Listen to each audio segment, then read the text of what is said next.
Cisco team for their partnership and stuff here today. Everything was great, and they're so thrilled to be here in community with you. Before we get started, I'm going to briefly walk through some of the logistics and preliminary treatment for today's meeting. First, we are recording and live streaming this meeting here too, and the Office of Tribal Affairs YouTube channel. Participation information is available at tribalaffairs.ca.gov/CTAC/meeting.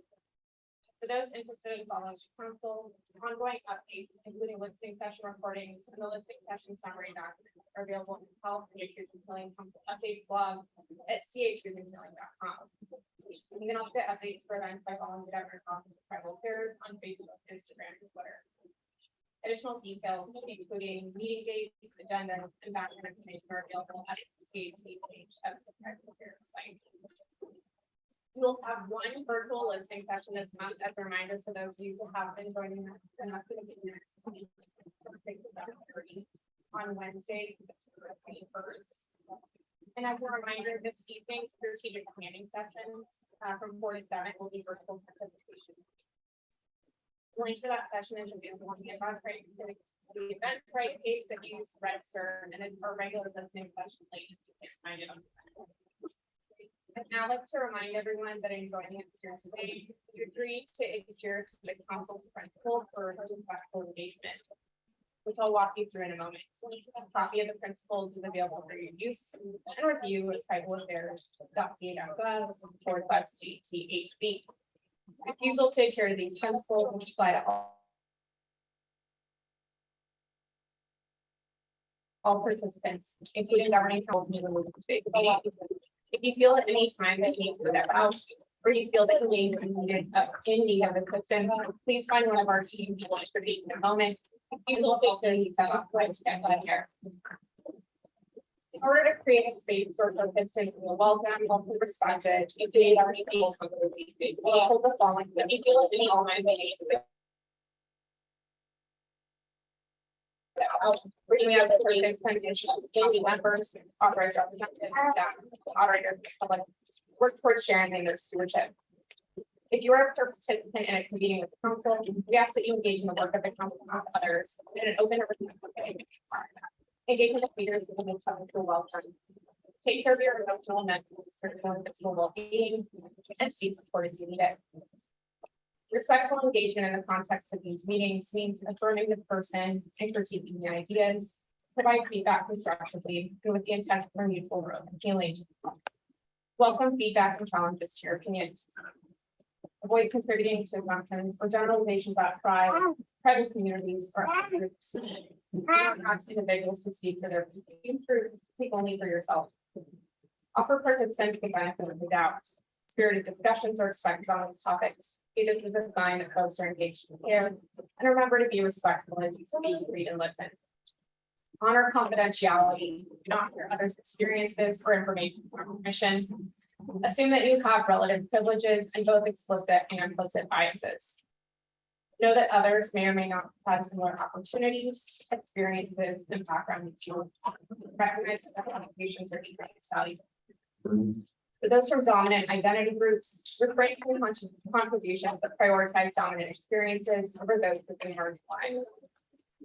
Welcoming behavior. Please make behavioral adjustments for virtual communication for those who are joining us virtually. If you wouldn't say something to someone's face, refrain from saying it verbally by voice or text. Note the use of strong language, capital letters, and exclamation marks can be easily misinterpreted as well as yelling or aggressive behavior. Remember that tone does not carry to text. People might not realize you're joking or being sarcastic. Leave space for others to engage and express comments and ideas if you've spoken recently by letting people finish their thoughts before adding new ones. Personal well-being. And we're almost done. So take steps to ensure your physical comfort.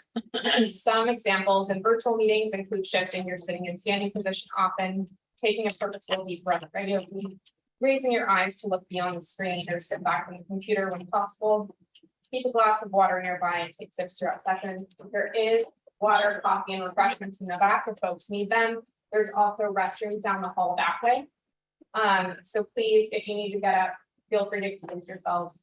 And in the context of this meeting, if you could endeavor to be as respectful as possible in doing so, sneaking out is a good option, or if someone's in the middle of something, please try not to express kind of disrespectful behavior by kind of walking through their space.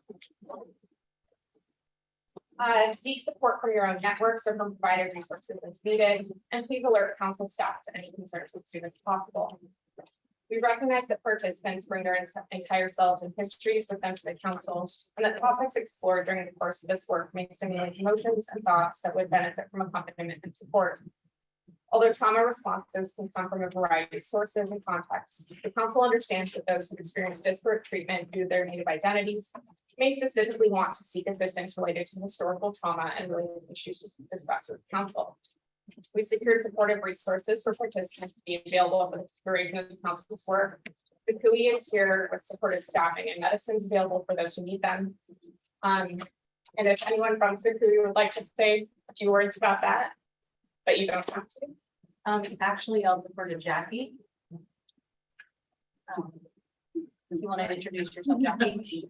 Good morning, everybody. Bonjour, my name is Jackie Pearson. My name is Jackie Pearson. I am the Chicago First Nations student. Thank you. I want to first of all thank everybody for having me here to help their health for their relatives this morning. And I just wanted to offer my support this morning. So April, I'm not sure if you want to speak.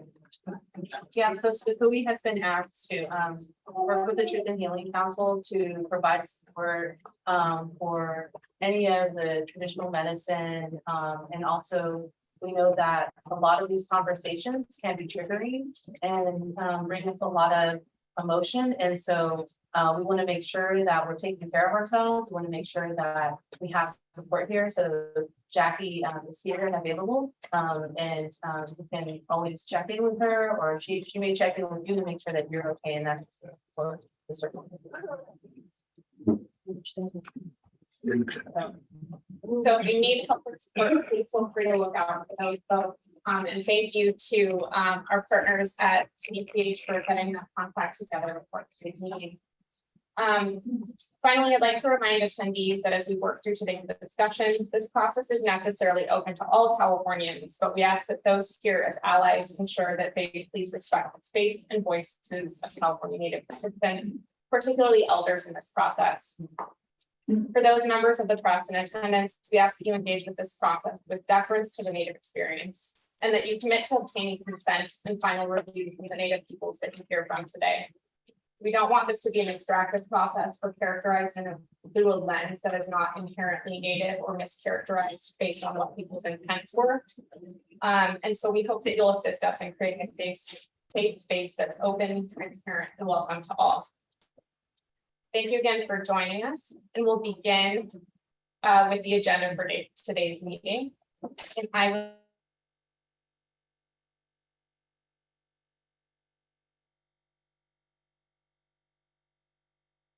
would like to first introduce the Association of Renaissance Colony to provide an opening today.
on no screen because we've got another prayer.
Thank you so much. And Dean will be coming back to the goal today.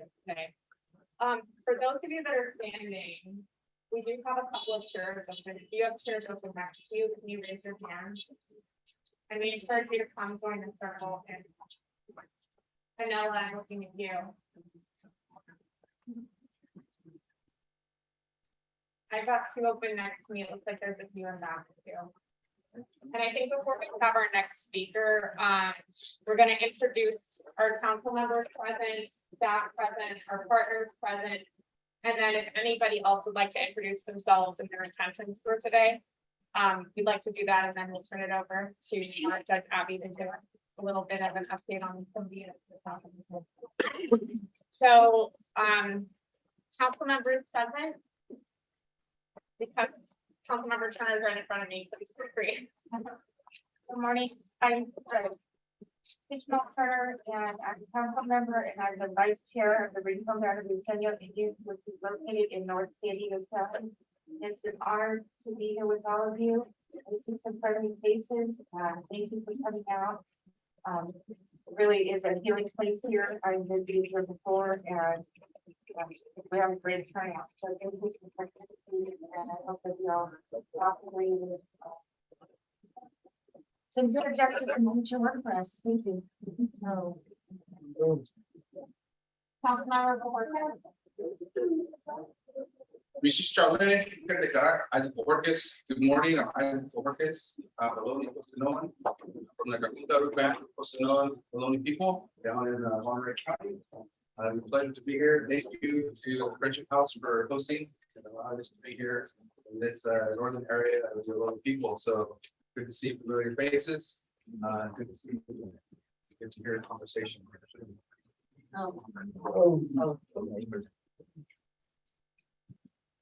Do we have any other council members present? Councilmember Montana. Oh. Everyone, my name is Ross Gonzalo. I'm the alternate for Central Region, and I'm the Health and Commission. Other council? Are you moving on to council? Excuse me. I'm sorry.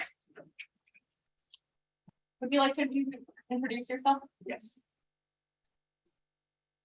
So it's a pleasure to be here. My name is Charlene. I'm in Vasquez. I have a Confederation of Illinois people drove here from Gilroy today.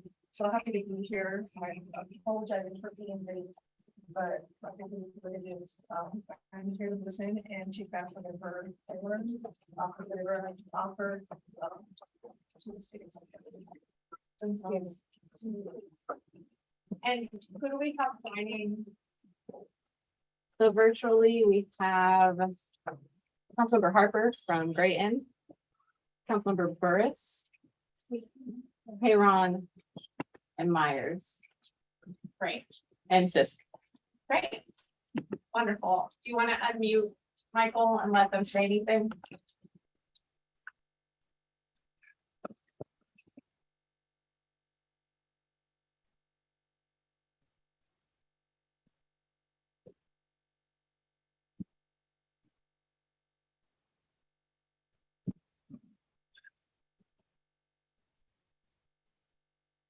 I think they should be allowed to.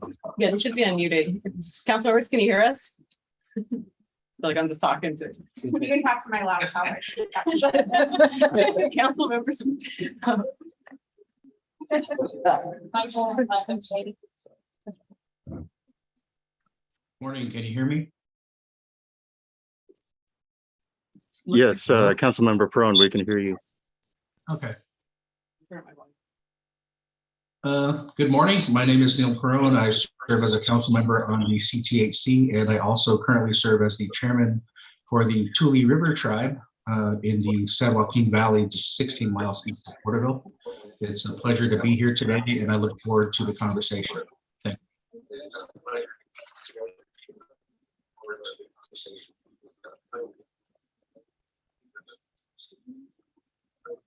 Great, thank you, Councilmember. Would anyone else like to speak to the group? Would anyone else like to speak to the group? Go ahead, Councilmember Harper. Yes, open Nicantosh and welcome everyone. Mayawe Joan Harper. I'm from the Federated Indians of Brayton Rancheria. And I'm laid up with a foot cast, which makes it difficult for me to travel. So while I can't be with you today, I will participate and listen carefully via the Zoom webinar. So thank you for everyone for being here. Great, thank you. Thank you. Thank you. Thank you. Hey, Councilmember Myers. Hey, Councilmember Myers. Hey, Councilmember Myers.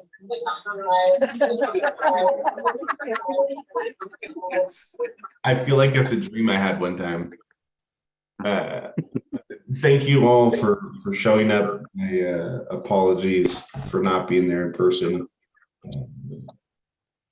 Look forward to listening today for as long as we can. Appreciate the conversation. Hopefully we continue the good work. Once again, thank you all for showing up, and my apologies for not being able to attend. Welcome.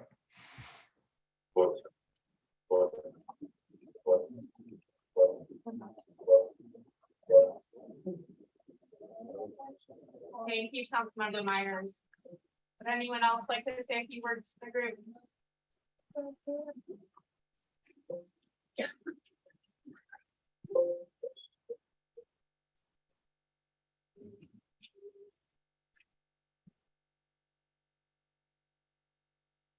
Hearing none.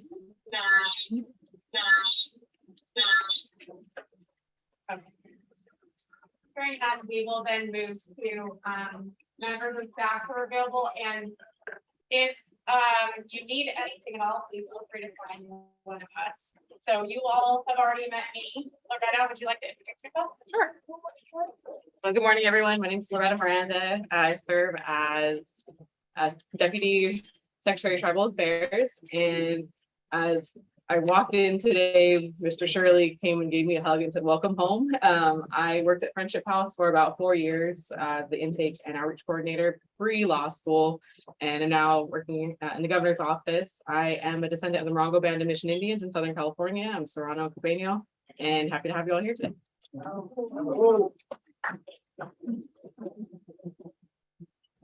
Michael, I know you're manning the tech, but would you like to introduce yourself real quick?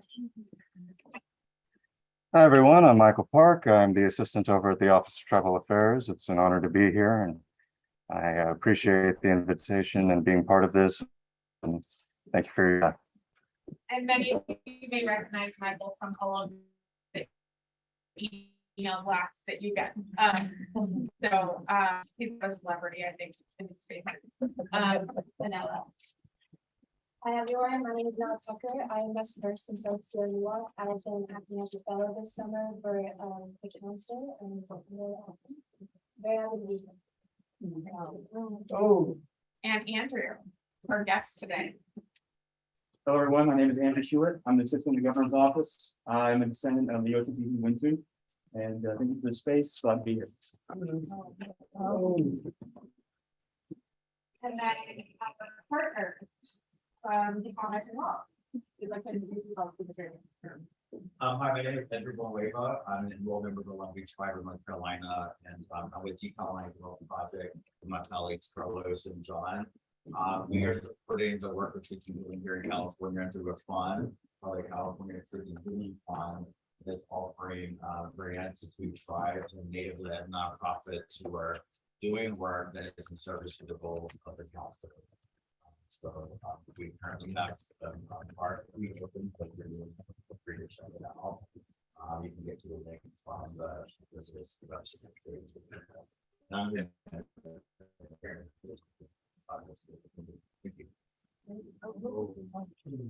And then also our Friendship House partners, if you'd like to introduce yourselves. Wherever you want to start with. Abby's she's on the board. She's been. I think we're gonna go around though first before we do. Okay, but we'll start with Judge Abby. Yeah.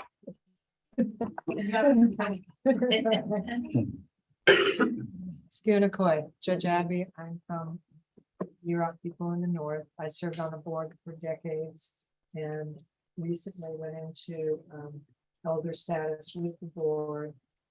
And it's time for the younger ones to take over and we're doing with it.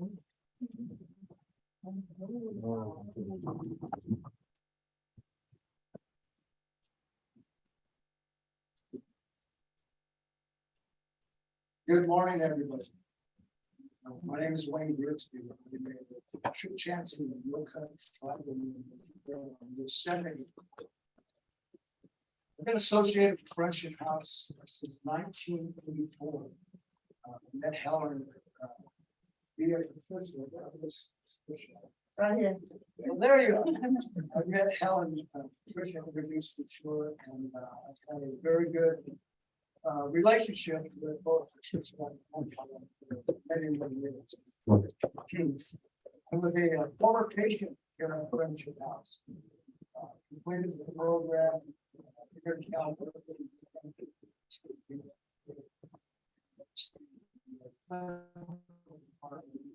Almost I'm honored to amongst such a group of people that have listening and helping with it. And now we're on a path that I think that the springboard to much success. So I'm honored. I'm glad to be here and really looking forward to hearing what all of you have to say. It's not about how much I have to say, it's about how much I have to say. Thank you very much. Good morning, family. Good morning, family. My name is Delilah Harrison. I'm Navajo, Pomo, and Paiute.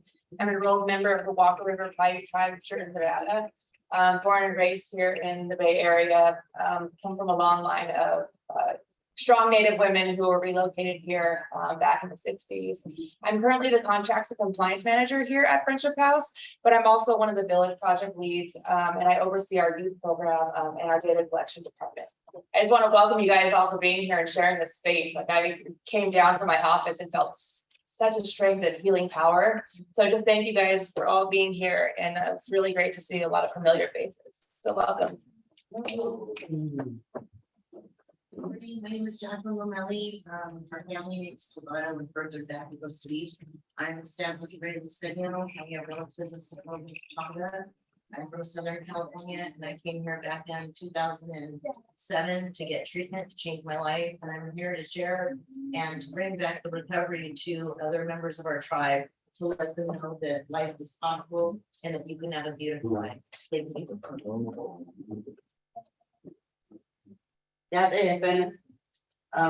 My name is Patricia Shirley. I'm Navajo. I've been with the Friendship House since I was 20 years old. I'm still here. I turned 80 this month. I'm a traditional counselor here. I'll go back a long way with Helen Walker Zoo. This is truly a healing center. We have family come from all over, come here for the past over 50 years serving them. And a lot of them, they call this one a home because it really is a place for them to come and experience complete healing. So we just continue to help and support them as they experience getting well and getting their life back. And they come to the program so broken, their spirit is so broken. And yet down deep inside, they're very unique people. They have many, many different gifts. We hear them every day in my group.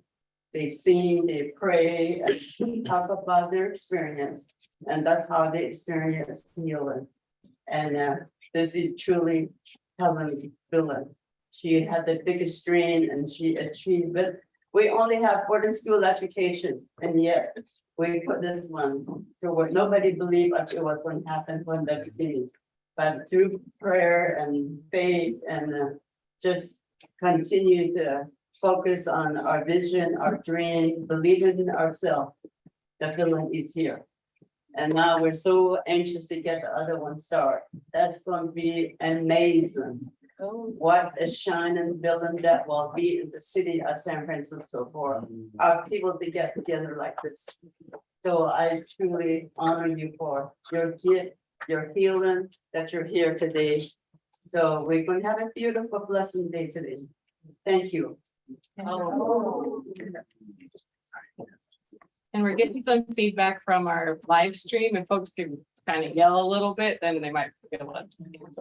Good morning, my name is Catherine. I am an enrolled member of the Little Traverse Bay Band of Odawa Indians.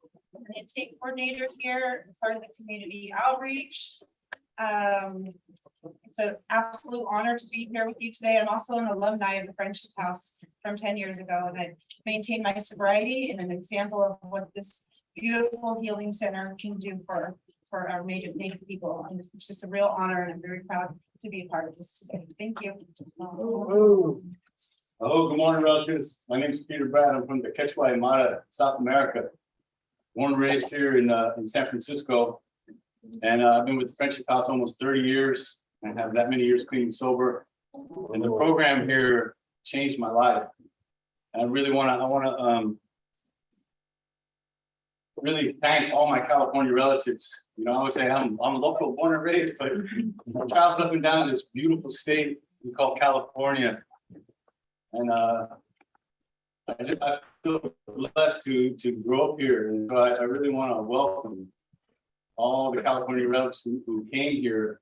And when I was a child, the Indian Center was around the corner, and my mom packed all of her 5 children up, and we moved out to Alcatraz Island, occupation. And then later, you know, the Pitt River fishing rights struggle in Northern California, the Olive up in Washington, Wounded Knee. We were movement children, but always came back here.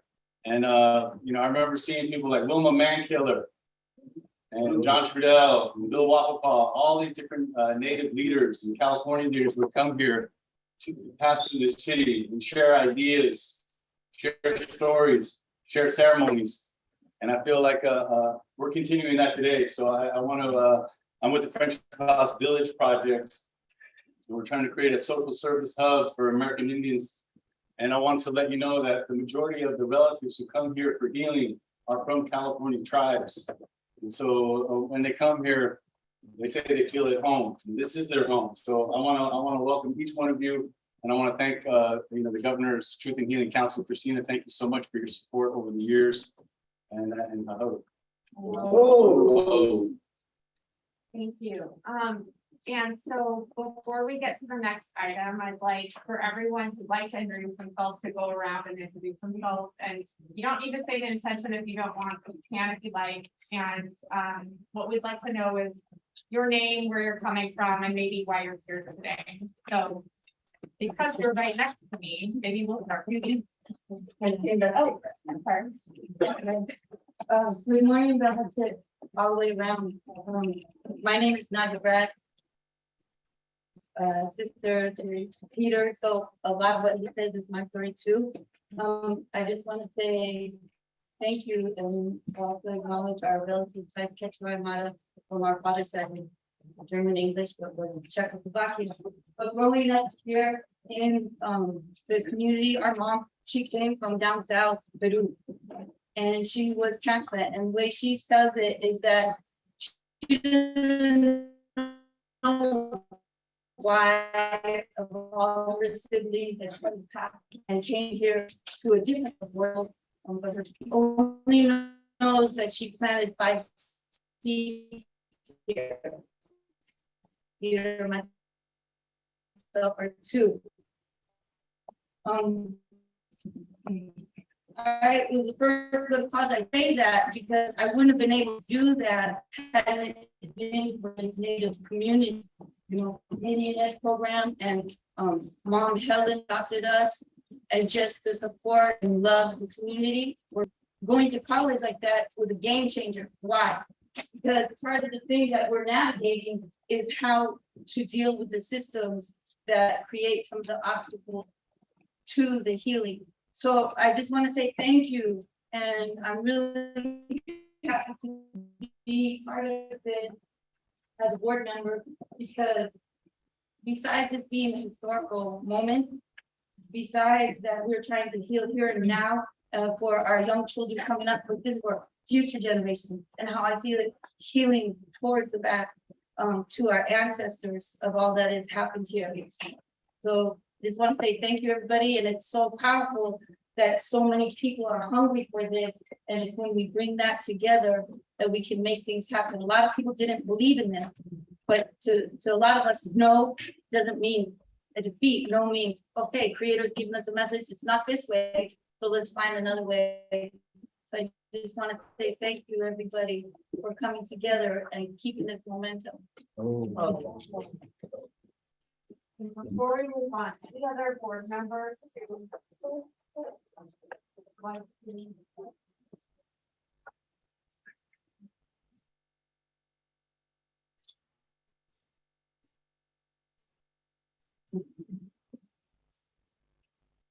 Greetings. My name is Carter Gomes. I'm Remington, civilian, and then thank you to my cousin Greg for welcoming us today for this opening prayer. I'm the founder of Mochiate Indigenous Land Trust, and we currently have conservatorship of a 38-acre farm in San Gregorio, just to the south of there. Our village site is Tumigtop in what is now known as Pacifica. So it's my great honor to be here with you today. Thank you.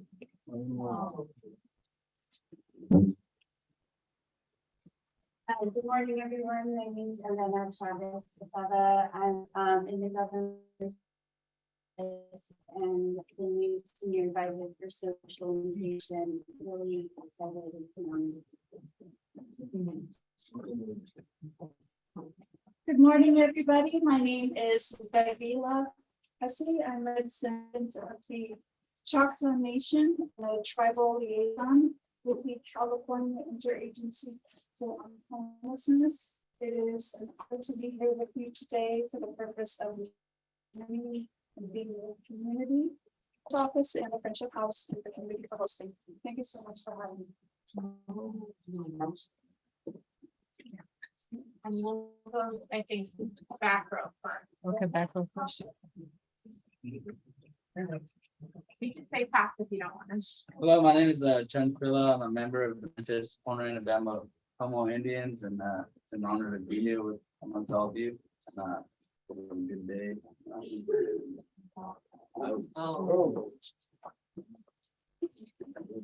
Hello, I'm Julia Fredmo,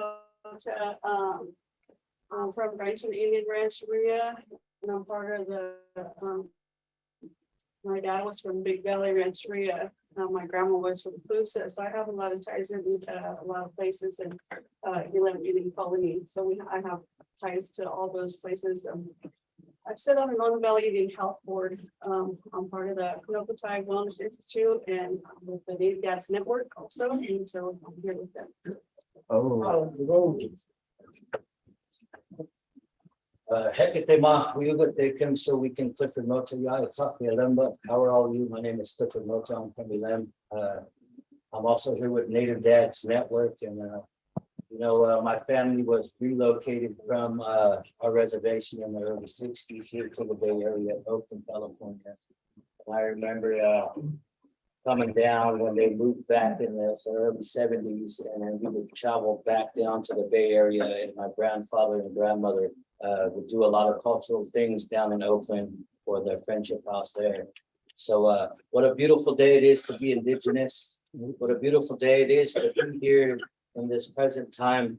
We ask that Creator bless us, that He bless our hearts and our minds, that He help us today to receive all of the good things that are going to be talked about, and even all of the not so good things that are going to be talked about. But we're honored to be here today, and like I said, I'm here with Native.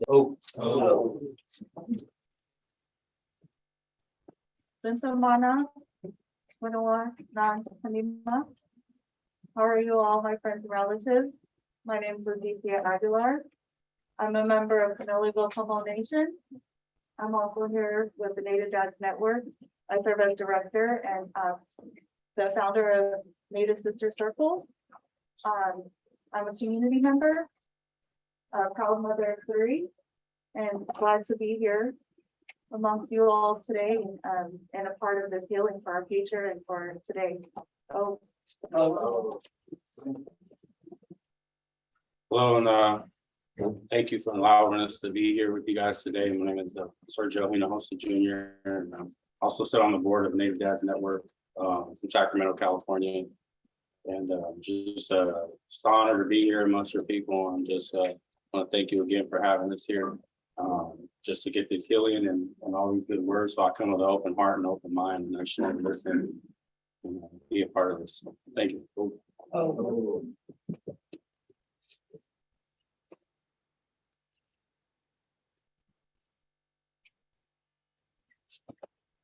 Morning, my name is Mike Duncan.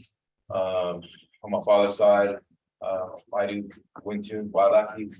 On the other side of Western Bash, Shoshone, Tomoe. I'm an enrolled member of the Round Valley Indian Tribes. Happy to be here. I'm also the executive director of Native Dads Network. And again, what caught my eye really about the healing part.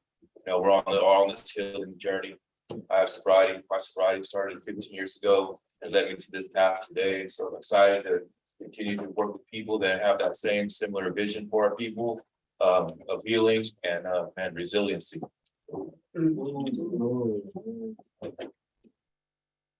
Oh, yeah, my name is April McGill. I am the Director of Community Partnerships and Projects at the California Consortium for Urban Indian Health. I'm also an enrolled member of Round Valley Tribes, so I'm Yuki, Lake, Wailaki on my mom's side, and I'm also Michelle Wapo on my father's side. I also am the Executive Director of the American Indian Cultural Center here in San Francisco. I'm one of the founders of the American Indian Cultural District. So it's just an honor to be here today with all our relatives to share, our healing together and help work together and bring us together. So I'm really honored to be in this role at Sequoia to help provide the support during this time for Christina and for the Truth and Healing Council. So thank you again for allowing Sequoia to be a part of this, and also to Friendship House. It is emotional, like Jean said, today is Helen's birthday. But we know that this happened for a reason. She's here with us. She dreamed about this, having tribal leaders here. And so I just feel really great because she's somebody who gave me my first work in community. And so it's always an honor to come home to this place. So thank you very much. Hi, good morning. My name is Jafana Lamar. I am Pit River and Paiute from Seasonville. And I am the tribal liaison for the Department of Consumer Affairs, and I'm here to represent the department's commitment to working with tribes and tribal communities and Native people in California. I'm happy to be here with you all. Thank you to the hosts for having us. I hope everyone has a good day. Just do a tiny bit longer introduction. I did mention that I am from the Confederation of Ohlone People, again, Charlotte House. But something that I think about, and as I've been sitting here thinking about, is how probably most of us in this room are dedicated to, all kinds of things related to our ancestors. We travel far and wide to support each other during all kinds of struggles, whether it has to do with that, or it has to do with health, or it has to do with welfare, or it has to do with, reburial of our ancestors, sites. So we stretch ourselves far and wide to do everything that we possibly can, and often we drop everything to be at a place like this. So I did register a few days ago because we're just busy, and I had enough calls to say, Charlie, we just need to go. So I come here with my mother, who passed on, was born in San Francisco. Her name is Phyllis Flores. The rest of our family was born and raised for centuries and centuries out in the Del Ronde area. Besides working for the Confederation of Ohlone People, I was recently appointed to be the CEO of the Healing and Reconciliation Institute out of Carmel, and where the mission is to provide services, mostly business services. I'm legally trained for non-federally recognized individuals and tribes. Because there's such a, right, so that's one thing. And then just one other thing that I'll mention, I'm also on the board of directors for the Santa Clara Valley Health Center. My mind is just whirling. But on that role, I know being born and raised in San Antonio, something about the health needs of Indigenous people for centuries, you know, really, because ever since colonization just broke our hearts, right? And so, again, I know each one of you are just stretching so far, so hard, doing so much to just bring home to the people, and I'm honored to be here at your service.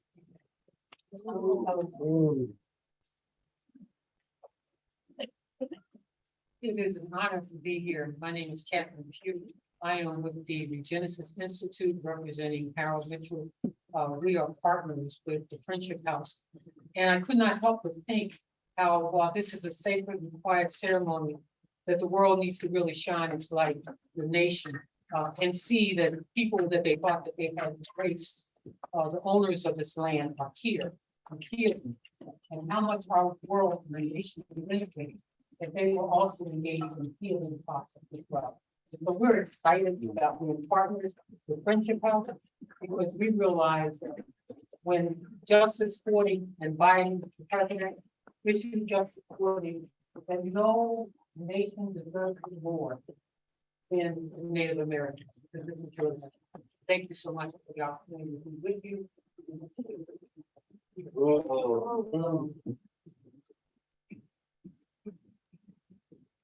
Hello, my name is Mary Turner. I'm a Springfield from Southern California. I was a long time ago on Alcatraz, but the thing that I'm most known for is being another kid culture. We've seen the photos of you at Alcatraz, so that make that claim. Yeah.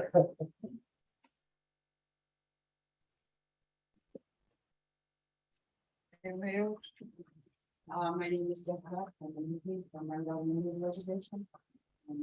It's had some healings in Wilson's College, and I'm looking for healings.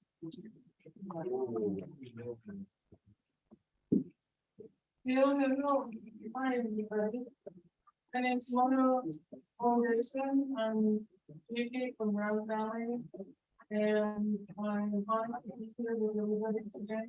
And here for listening and hoping to take some healing on the valley. Good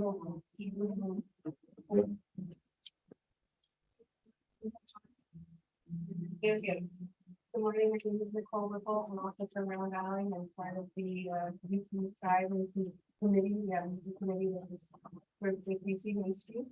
I'm happy to be here, and I thank these lovely ladies as well as Rosa Faithful for bringing me and guiding me through this process of learning about the community culture.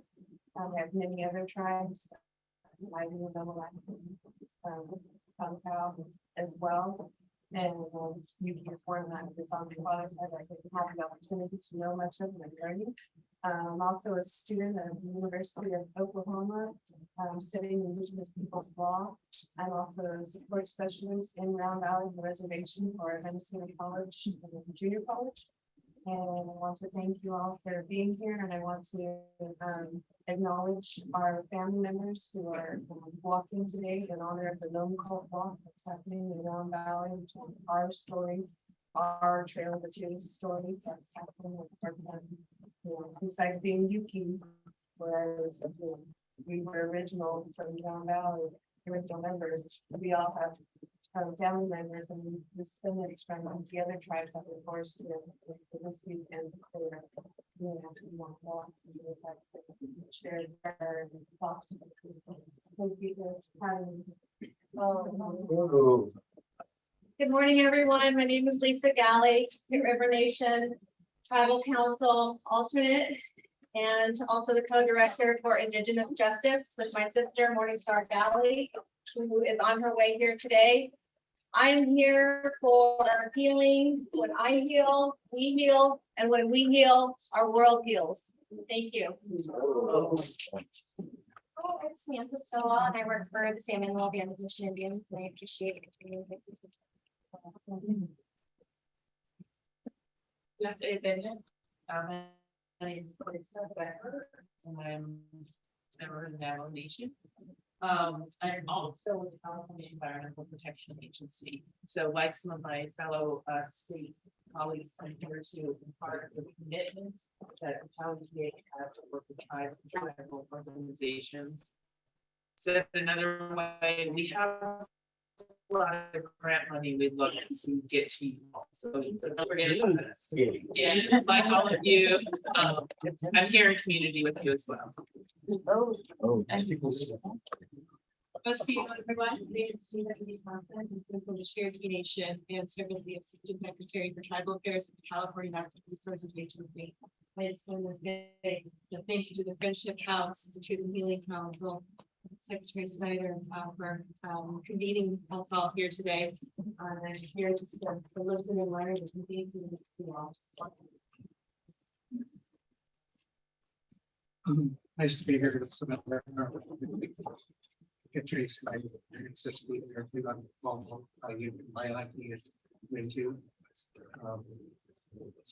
It's nice to be here with such a nice collection of California people. I'm looking forward to, sharing and getting to know everybody here, to people here with you again. Seeing a lot of faces that I haven't seen in a while, so I'm happy to be here.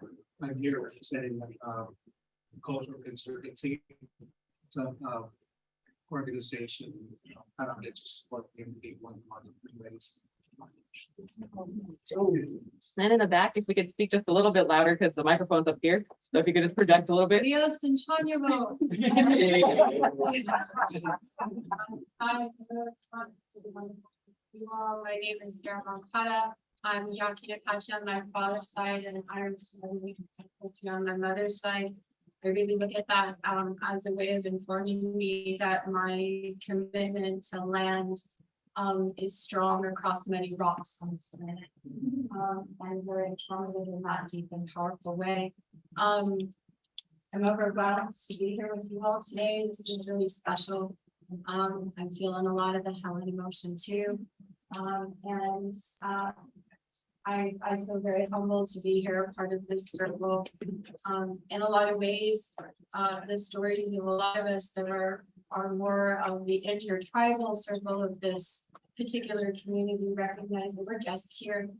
And we look very much to our relatives that have a deep and beautiful connection to the land beneath their feet. Our deepest and ongoing connection. I'm the executive director of the Cultural Conservancy. We've been a native-led organization doing work in this community for over 35 years. And very much looking forward to another 35 years of doing that for all of our children's children. Good morning. I introduced myself earlier, but I'll introduce myself for those who aren't here. My name is Jack McPherson, and I am a nation of 8 First Nations in Canada. I'm representing California Consortium for Urban Indian Health, aka SACUI, is what we often call ourselves. Again, I just want to thank you all for having me here this morning. I'm very honored, and as a daughter and granddaughter of residential school survivors in Canada, we have gone through this process at home, and so I just want to be here to help support it in the way that I can today. So thank you so much, and thank you for sharing your stories. Thank you.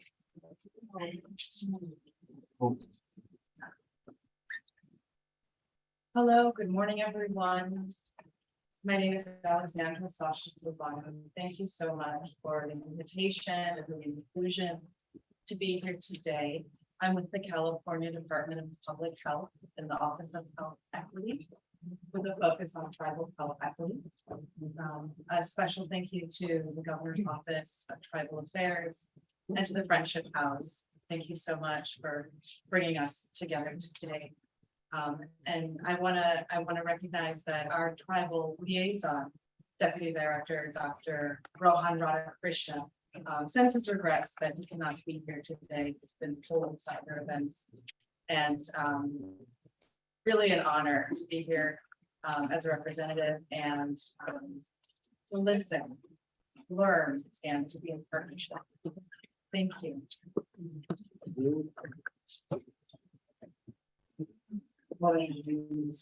My name is James Smith. I'm the product design. So secretary. Actually work on this.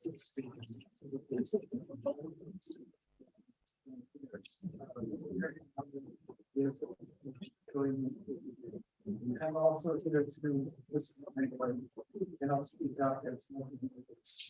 Thank you very much.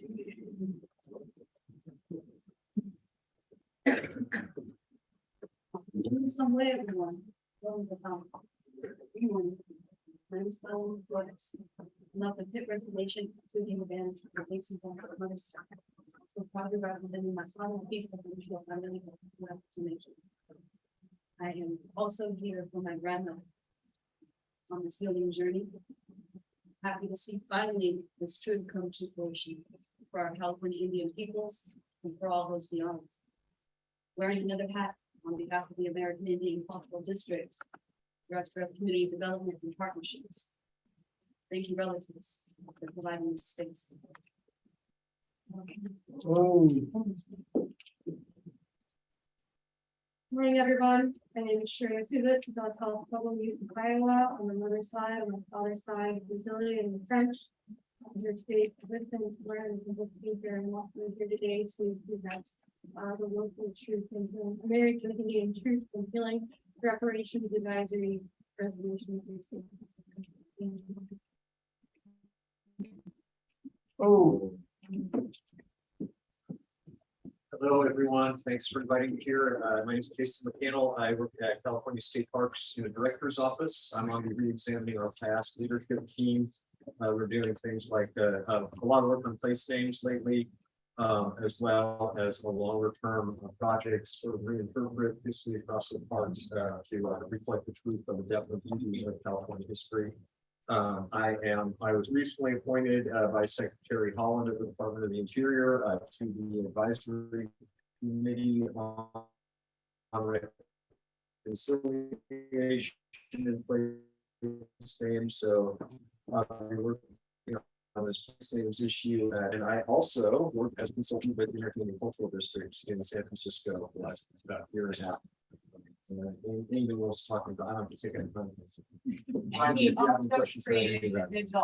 Oh, yeah, thanks. Yeah, I am also the director of the Digital Atlas of California Native Americans, which it's a linked resource on the Truth and Healing Council site if you want to go look at it. But it's a big resource. It has a lot of on the truth side. A lot of the evidence that a genocide did occur in California, primary sources linked to the regions on the map. I recommend that you go with caution into that part. There's a lot of really beautiful parts too. I'm really excited, maybe more than anything else, by the tribal atlas pages. 6 down, 164 to go. And these are places where both recognized and non-recognized tribes in California can control their own content, share whatever they want about their culture and their stories. And if you want to make one for your tribe, get in touch with me.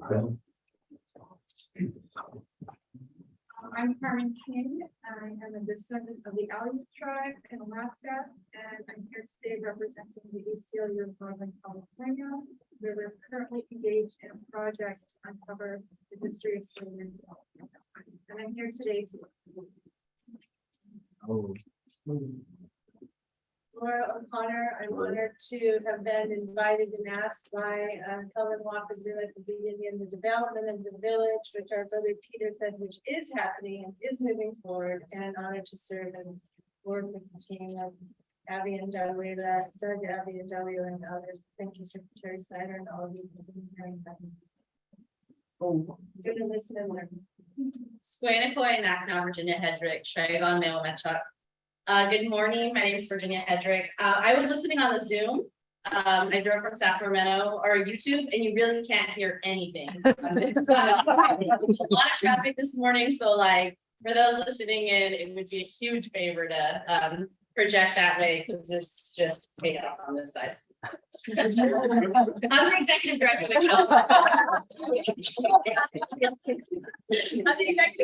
California Consortium for Urban Indian Health. We do policy advocacy and public health programming on behalf of California's 10 Indian Health Service contracted urban Indian organizations, including the Friendship House. And it really is always an honor to do this work and be here with you all. Yeah, it's a really powerful space and circle this morning. Thank you to Secretary Snyder for working with Sakuli to help support this work. Manny Lieris. Good morning, everybody. My name is Manny Lieris. I'm Navajo Comanche. I'm here today from the American Indian Child Resource Center, where I oversee our Title VI Indian education for Oakland Unified School District. I also currently sit on the California Indian Education Oversight Committee. And I think more importantly today, I'm here as the father of Joni and Lynn, who are homeschooled because of the tragedy that school curriculum really has on our Indigenous youth. And so I'm a homeschool father, and I'm here to really just kind of learn and just be here in community. So thank you. Hi, good morning. I'm Manny Partner. I'm also mother of Joni and Lynn. And Sandave Nanani Haiwan, Nabanai Fort Hall, and Oakland, California. It's good to see you all. Good to be here. I am the cultural program manager at Intertribal Friendship House, which is in Oakland, established 1955. Not to be confused with Friendship House. We do get a lot of calls for Friendship House. So I used to work here about 10 years ago, working with the phase 2 folks. And so it's always good to be here. It's great to be with you all, and have a good day. Mrs. Jawai. My name is Didi Matsunaga Sabara, and I'm the tribal chair of Rumshina Maputo. And I'm also Gabe Renano, and I am also the director of American Native Movement, Southern California. And a lot of that I sometimes put in, I sometimes don't, because it's considered controversial at times. But I would like to say that part of that controversy is the reason you're allowed to be here. We're allowed to be here.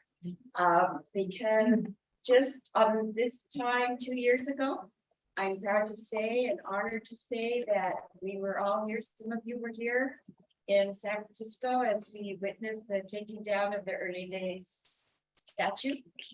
And I remember that because I was on my way home and they said, come back, it's going down. Every one of us got to witness that, like at 5 o'clock in the morning.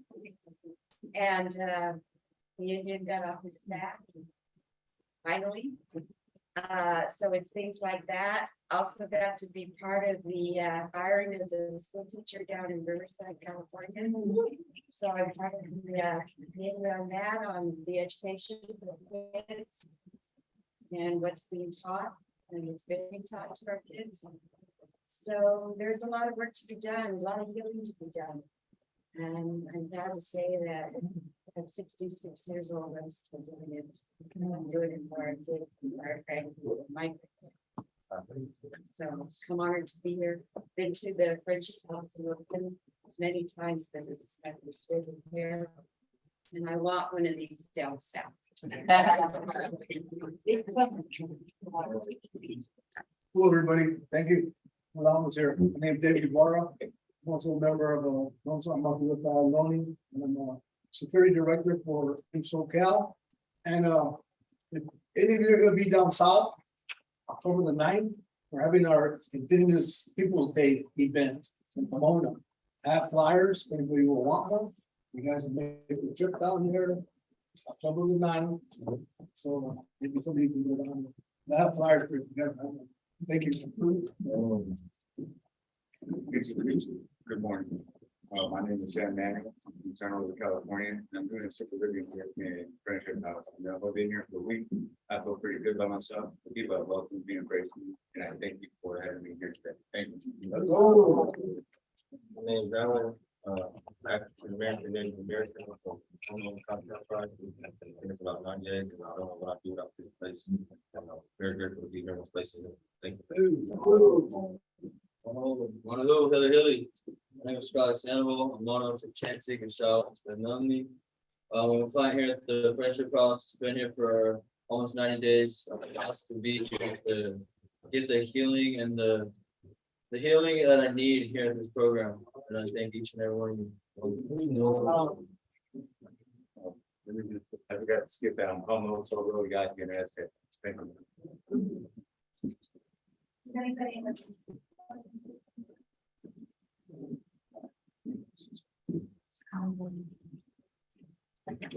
Hilly. It's good to see all of these faces here. I know that we're put together for the good of all people. I want to thank the council for bringing us together here. My name is Kathy Corey Chichansky. And I've been disenrolled from Lincoln Rancheria for almost 2 decades.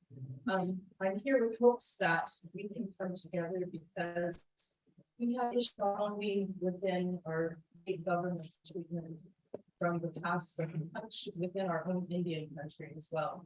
I feel that, by working together, we can heal from inside of ourselves as well, which is very much needed. So with 11,000 people disenrolled throughout Indian country, a great number of them right here in California, this is a huge issue affecting all of our people.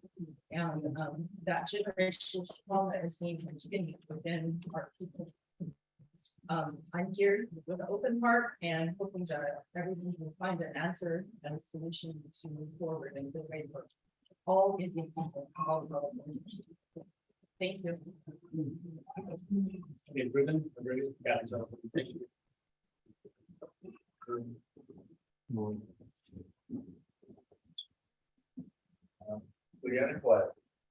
Good morning. My name is Michael Alvey. I'm planning here. I'm planning here for 8 days. I'm very pleased to be here and very nice to see everybody coming here and say what I do.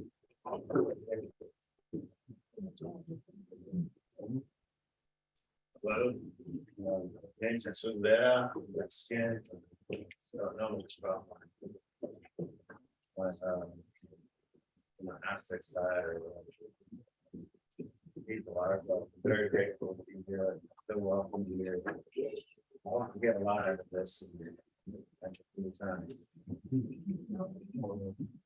Hello, everybody. My name is Adam. I'm from the Navajo tribe in New Mexico, and I just want to say I'm very blessed, grateful to be here in the Friendship House and not to gain everything they have to offer and for thank you all for having me.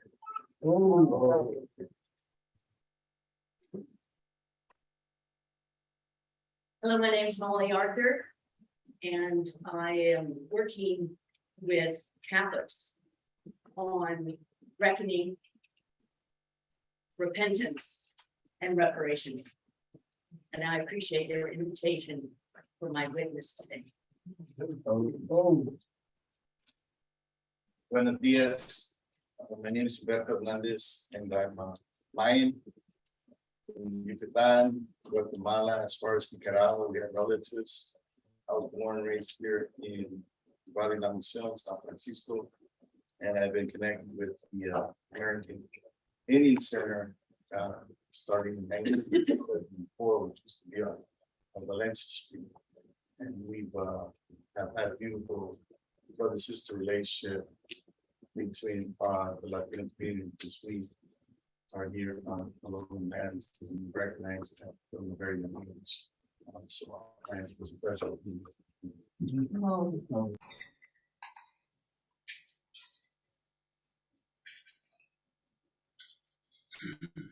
My name is Jared Thomas. I'm from the Omaha tribe of Nebraska, and I'm here for. My name is Blanca. I'm the State Historic Preservation Officer for California. I work with a lot of the tribes. It's my honor to be here with you today. I come from the Chiricahua Apache people, Lizac and Pegasiaki, and I'm also very pleased to be bringing my grandmother's.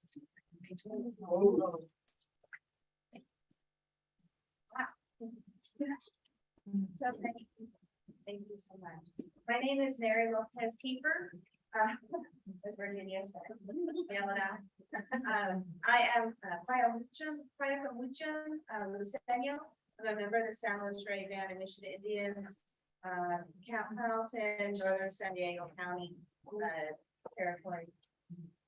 I am here to not only bear witness to everyone's story, but also hopefully get to share my own family stories.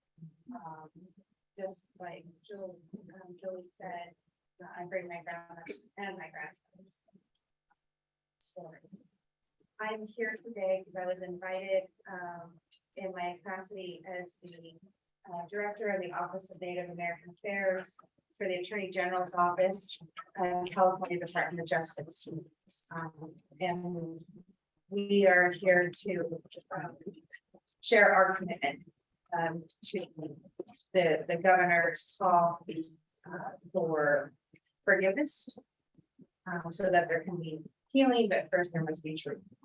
So thank you for inviting me, and thank you everybody for the warm feelings.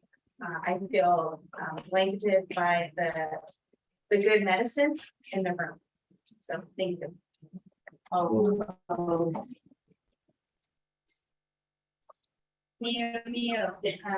Good morning. My name is Laura Miranda. I'm also from People of the West, Southern California. And I'm from Tonga. I'm also the current chair of the California Native American Heritage Commission. The reason I'm here is because most of my work centers on protection of sacred places, protection of heritage places, gathering sites, cultural resources, and those, I do that specifically for the purpose of healing and reconnection between the people and the land. And so I'm here to listen, to receive, and share whatever I can that might be helpful. So great to see so many faces I haven't seen. Greg, thank you. I haven't seen you in person. So it's really good to see you. Neva, thank you. And good to see everybody. Good morning.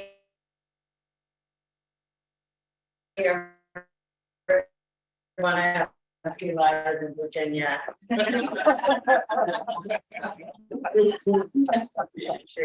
Representative for Great Manchuria, Federated Indians of Great Manchuria. I'm also a commissioner along with Laura and Isaac from the Native American Heritage Commission. I too have spent my life dedicated to sacred site protection. For me, at the core of that is reconnecting your cultural identity. I am an enrolled citizen of Grand Valley Indian tribes.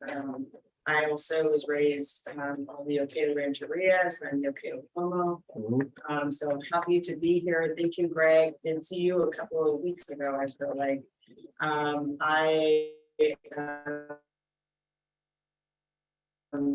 happy to be here. I'm always communities, and thank you everyone for sharing stories today.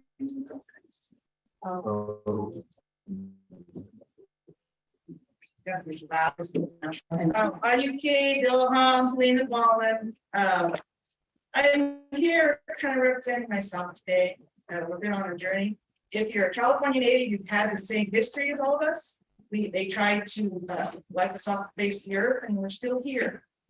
So some of us have dedicated our life to bringing back ceremony. That's what we're supposed to do. I do believe that our calling was given to us before we came to this earth. And fortunately or unfortunately, depends on how you look at it. My good fortune was to spend my life with the Tallawah ceremonial leader, and in supporting him, and he got to support me in my role as a Cutter medicine woman for the ceremony of brush dance healing of a sick child at Cutter Demon Center. We're from true Northern California. I'm up in the mountains. Both my parents are We're survivors of boarding school. My dad was sent away to Sherman Institute in Southern California for 10 years. My mom was sent to Chihuahua, Oregon. I don't know how they picked where they sent their kids. But in doing that, they destroyed the connection for our people. We lost language, we lost ceremonies, we lost our histories. Our children were abused, sexual, emotional, physical, all of it. And it has never been acknowledged or dealt with. And it's time that there was a time, we're old enough, some of us are old enough to remember when all California natives supported each other. Because we all did the same thing. And now there's tribes, there's organizations, there's this and that. And I'm not talking to you, there and there. No, we've all been through the same devastation. We are all survivors. It's a miracle any of us are here. And we support everything. I'm sorry, you guys, in your organization, you're the young people. We're so proud of you and what you're doing. There was a time when we were punished for being a little brown person in a public school. No one would talk, we weren't allowed to go to their houses. We have survived that. We are stronger. Our kids nowadays, we brought back ceremonies. We brought back flower dance. We brought back world renewal ceremonies and healing ceremonies. They say, what? And they say, Grandma, what'd you do when you were little? Or Mom, what'd you do? That wasn't around when we were young. Support organizations weren't around when we were young. I survived growing up in California, period.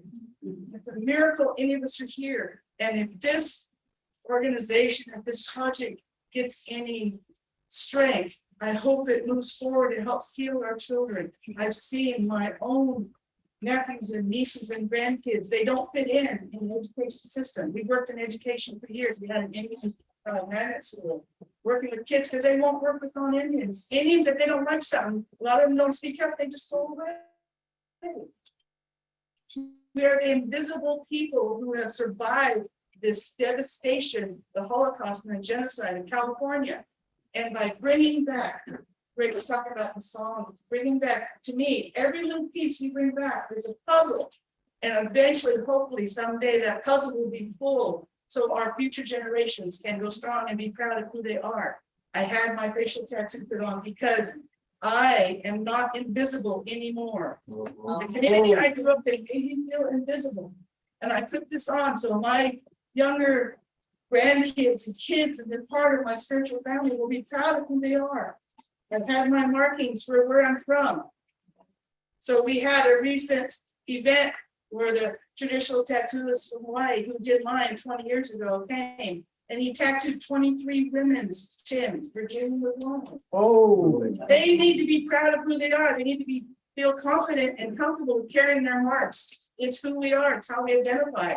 That's how we used to know where you were from. And it's okay. It's okay to bring back our traditions. It's okay to bring back our ceremonies. And it's okay to hold them. When we started holding our ceremonies, it was against the law. But we did it anyway. So listen to your spirit, listen to your heart, continue carrying on what you're doing. Every single one of you makes a difference in this world, and you don't know who you're gonna be. But stay forward, look forward, stay strong, and keep moving forward because it's important. And we can't let it get lost in rhetoric. We have to remember those people that came before us and the ones to come. Oh. Aloha, she took my cost, man. He took strong. Hello, my name is Matt Hoffman. This is my wife. I'm here with her, but also in the head man for our Ottawa Native Society. That we formed back in 1976 to bring back our ceremony because up until the Civil Rights Act, whatever we did in India was illegal. And our ceremony was shut down in 1923 by the United States Air Force. Both of us are descendants of the California Holocaust. And I know that this is a jealous word that only the Jewish community thinks that they own it, but it's not true. It happened here in California. And we are the descendants of that Holocaust and the genocide. I don't know how this is going to run today, but I moved to share one story if I can. So our language, we have a book in San Francisco, and it's written by the Oregon border. And I looked at it, like, why is that we have a word for San Francisco, we don't even have a word for Ukiah? You know, it's too far south, I'm so far south from us, and yet we have a word for this. And so finally, after a while, they don't tell you nothing at first. Wait around, and then finally somebody said, well, what happened was, during the Indian Child Slavery Law time, which ended in 1865, but not end in 1865. It took it off the books in 65, but it didn't stop. So what they do is that if a child was orphaned, then they could take the child and sell them into slavery. And then, well, how do you know they're orphaned? Because I killed the parents. Oh, okay, no problem. And they also got money for themselves by the way through. So it was a win-win for the killer, right? So what they would do is they would put the kids on a boat and they'd send them out in the ocean off the coast for our area. And they go past the horizon because they didn't want them kids to see the coastline. They'd find them at home. Then they go out beyond the horizon where they couldn't see land and they come finally swinging back into this place. So many years after this has been done many times, some of these children actually survived and actually made it back to our homeland. And they said, that's not something, you know, where'd you go? Yeah, we went to the other side of the shore. So what they thought was when they were pulling this bay, they thought they were coming because they couldn't see land. They thought they were on the other side, someplace else. And so we call it the young to the south on the other shore. And I thought, well, and so just that one word, I learned about Indian child slavery. And I learned about what they did to our children at the time, and they made it back. So my goal has always been to continue to speak the language, and I've been working on that. She said we taught in school for 34 years, etc. So putting on our ceremonies and again encourage every person in this room. I know the church has been the leader and took our church, our religion down, telling us that our religion is evil, that it calls them Satan out of the ground, and you can go to hell if you don't accept Jesus Christ as your Savior. So we've got a lot of work to do. And how many generations have been brainwashed this way? Certainly here and to see all of you, save you for the battle. Shoot shot, me. Oh. Hi, my name is Lisa Renzo, and I'm a community member. I'm also a board member of the Department of Aging and Adult Services. And also cultural center named American Indian Cultural Center. And also I'm working to become a commissioner for human rights. I was the Human Rights Commissioner for 8 years. And it took us 25 years to get rid of that offensive statute. And the name of our program, the name of our team is discrimination by omission.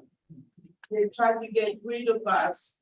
And if you see the statue, it was a mom making a blessing and dragging Indian on the floor, on the ground. But it was a wrong Indian, it's not California Indian, it's a plain India. So we fought for that for 25 years and we get a lot of discrimination against us. They even have the sheriff's department, every time we show up in San Francisco City Hall, thinking that we're gonna cause riot, and we did not cause no riot. We speak our mind, and I'm proud to say that statue is gone, but we didn't want to destroy the statue. We want to put it somewhere to educate the people how a statue is offensive to us, and I'm grateful for that. But it took us 25 years. I have good news. I finally found my father's family. My father's native. He was a U.S. Marine, went to the Philippines. That's how he met my mom. And I find out that he's been looking for me for many years. Like I've been looking for him for many years. He wanted me to become a member of the Crow tribe.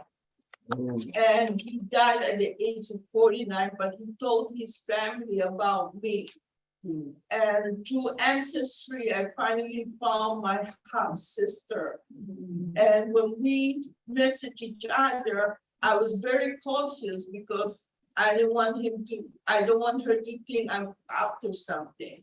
So I asked if she pro, is his name is St. Dennis, was she good in her ring? She said, are you my sister? And we talked on the phone, he's been looking for me, they've been looking for me for 50 years. I've been looking for them. Guess what? They're in Bishop, California. I cannot believe it. They're in Bishop, California, but they grew up in Montana. And they've been in Bishop for a long time. So I'm gonna meet my sister and she's gonna take me to Montana to become a member of the tribe that my aunties knew about me. They've been waiting for me. So it's just like a welcome home. And I'm grateful to be part of this because it has healed me. I got PTSD because I was in the military. I got PTSD because I'm a product of Catholic school from kindergarten up to high school. And when I was growing up, we were not allowed to speak our language. We were in the Philippines. They hit us with a ruler to speak English. When we come home, we speak our language, but we're not allowed to speak in school.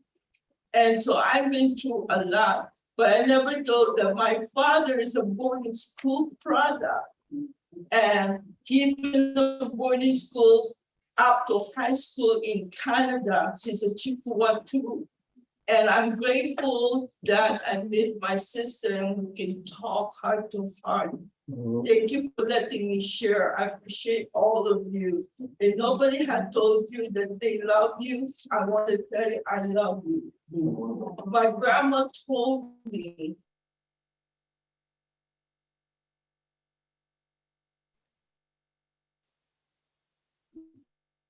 because I'm also a founding member of Faith. I am Two-Spirit. I know you're special, but I love you anyway. But if you want people to love you for who you are, you need to be real. And I'm real today.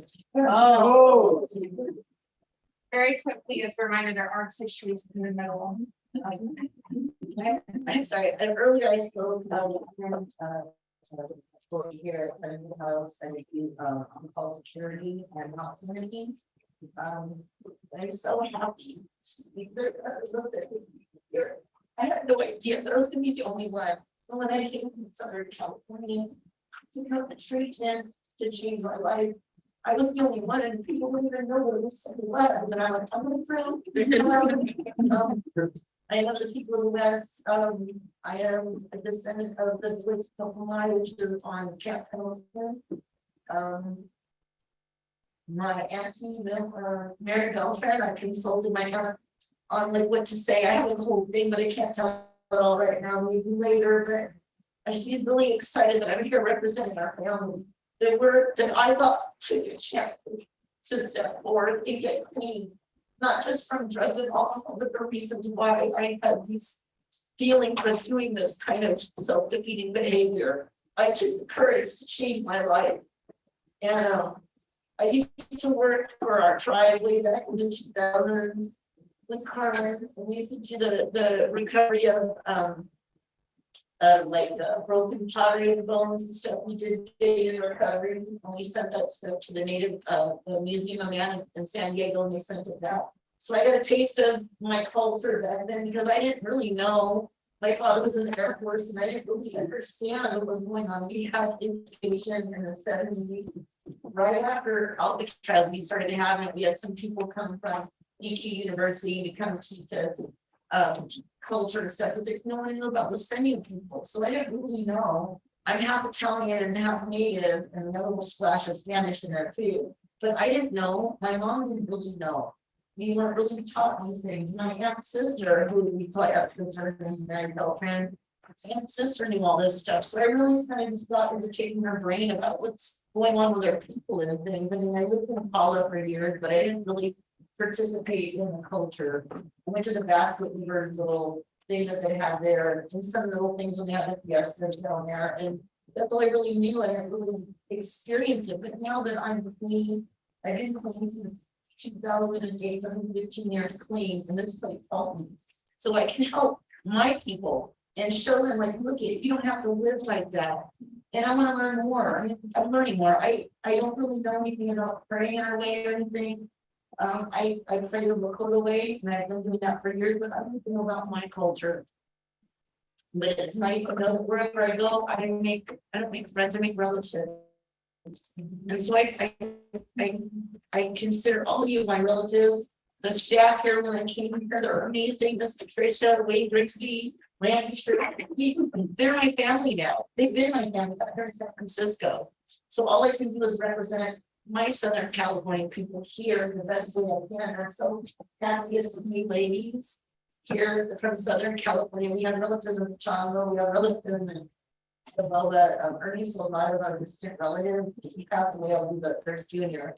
But I'm just so excited to see you folks. And I used to work for Indian Health Services and Raycon, or they're in Palm Valley, working in their dental department. So I've been all around the area, but I just don't really know really what goes on there. So I'm here to learn, listen and learn. I'm sorry, I'm nervous. I'm just super excited. And I just want to give a shout out to my ancestor, Tomasa Savish. She was a soldier also.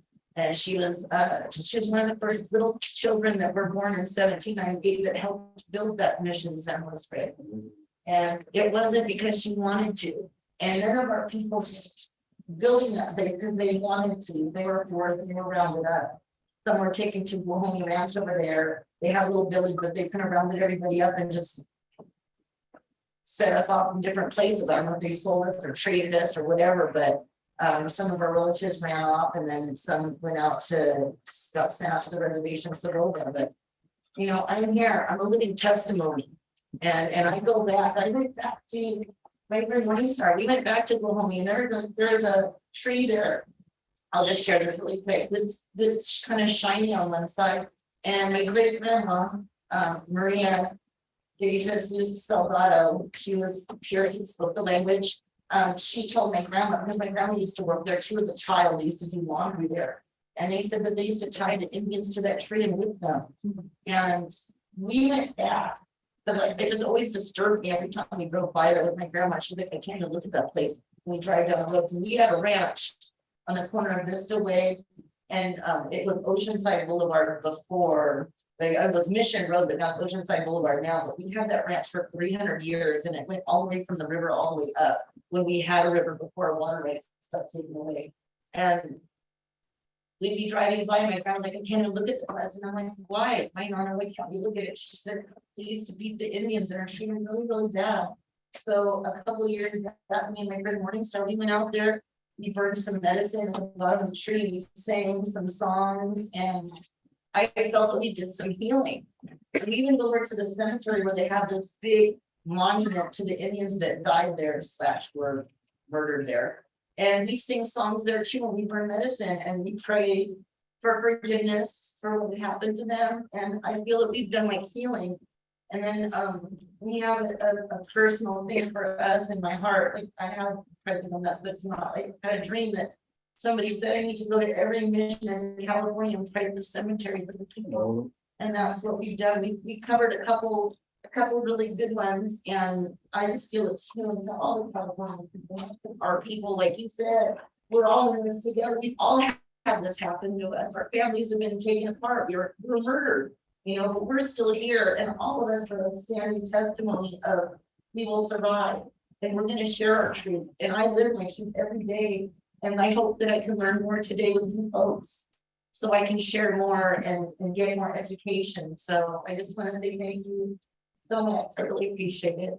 Barlow,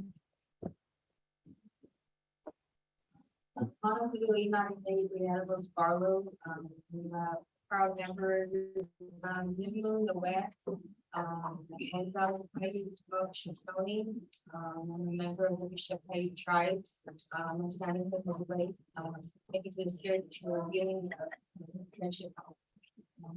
Thank you saying God's evening, and recovery and healing. And you're this way.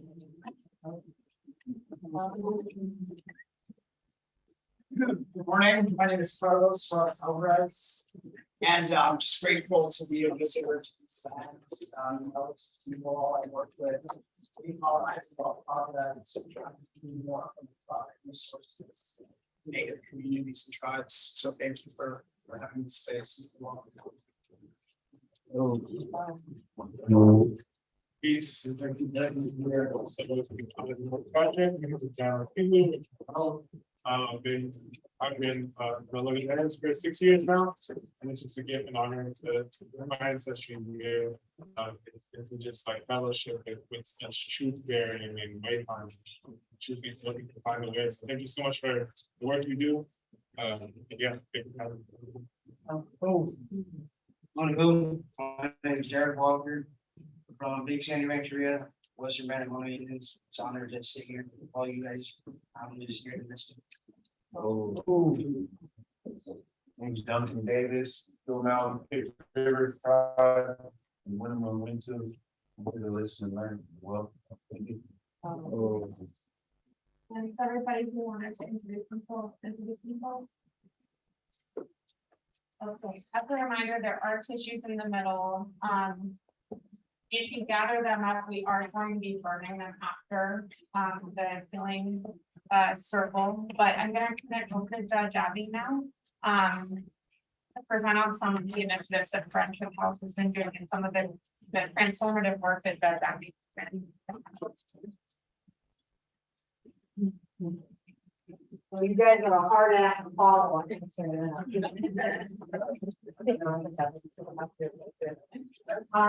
I just want to say a short story because it reminds me of all of you.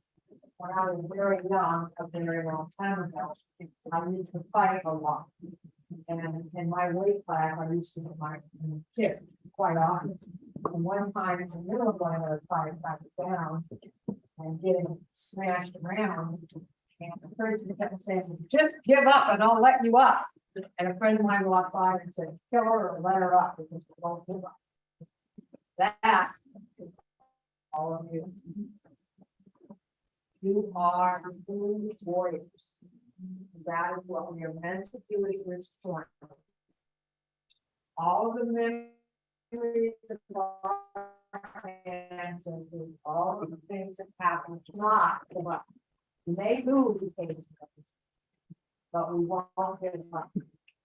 And that's the problem. Part of what I was in part of the secretary, but I just can't.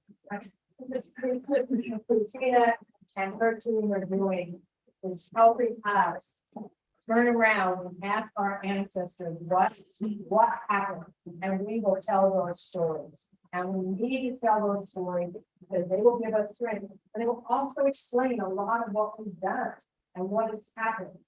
We're not bad seeds. We didn't use to fight amongst ourselves. We didn't act like a bunch of fools. It wasn't who we were.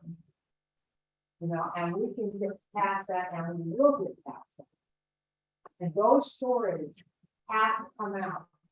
The stories about what happened, the massacres, the indentured slaves, the boarding schools, the brutalities, all of that came down and settled on us. And when we look behind us and we say, those people are here still, you're hearing from that. That's what happened. And that has a trickle down effect. So people always are looking at you and they're taking this information and they're saying, what happened? They don't ask you what happened to your parents, what happened to your grandparents, because that's who you became. And that's the kind of trickle down thing that we can get past. We need new service models. We need to understand also that all of these things created systemic issues. And when we walk amongst this, we need to understand that our obligation now, I mean, we ran and did, we did that. But now, if we do that, part of why we did that, and part of why we don't want to talk about that, frankly, is because we know our responsibility was to place And not just other things, but all the people who were in that place. And when we couldn't meet it, we felt bad. I went to the river a week ago, 2 weeks ago. And the river was green and I cried because I said, how did you let this happen? I didn't. I really hard. But it did.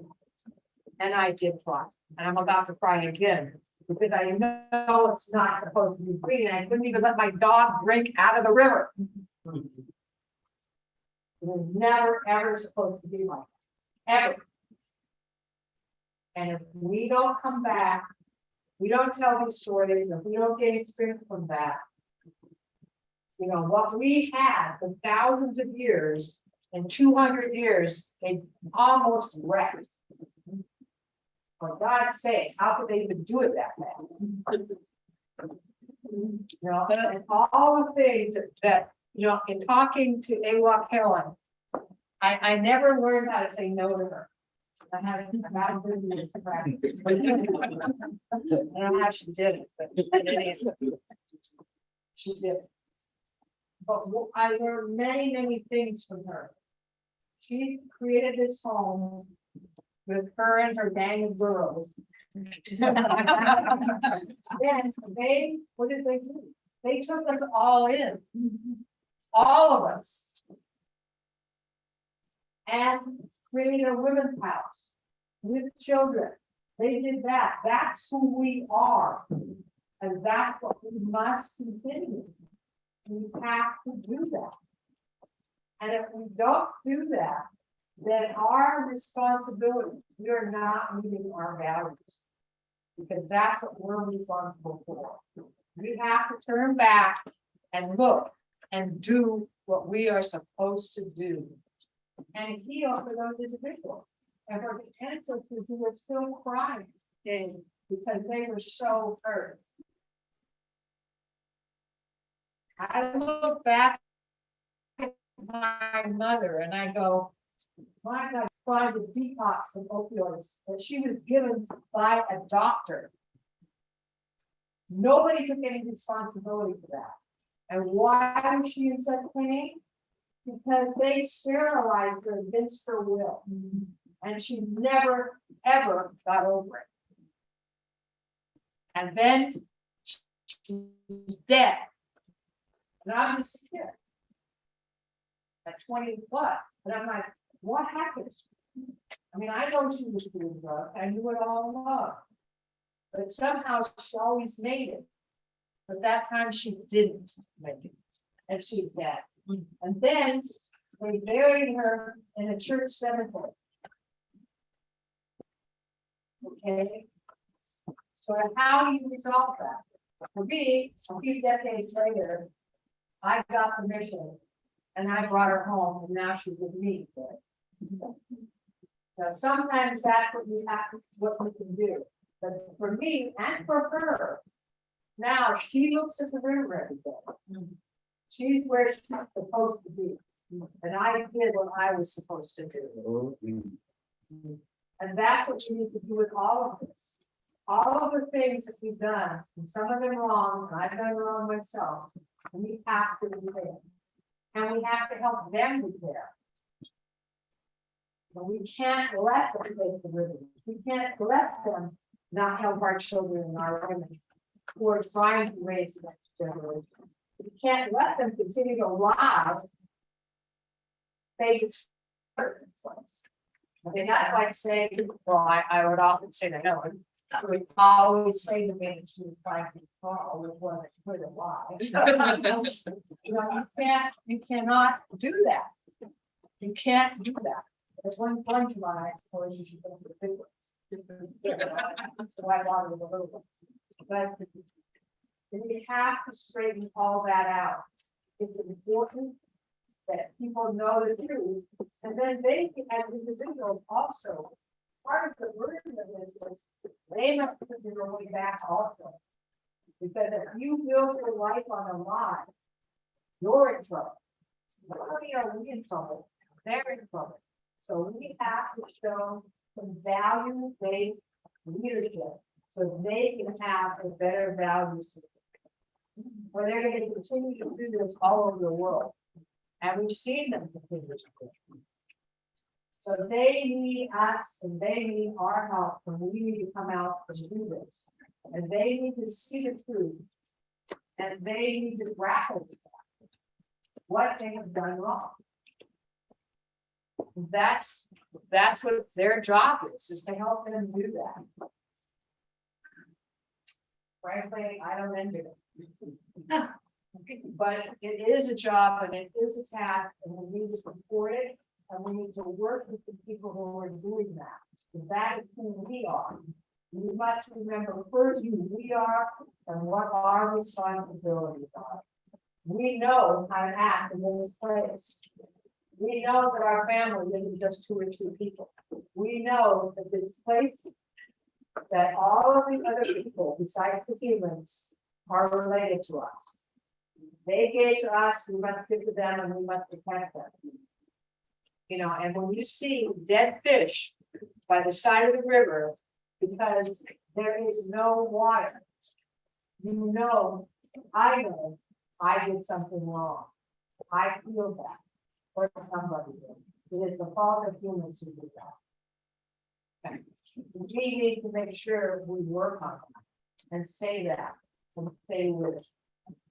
But the important thing, and what I enjoyed the most about all this, and listening to all of you, is yes, more fighters. Because that's what we need. And that will happen.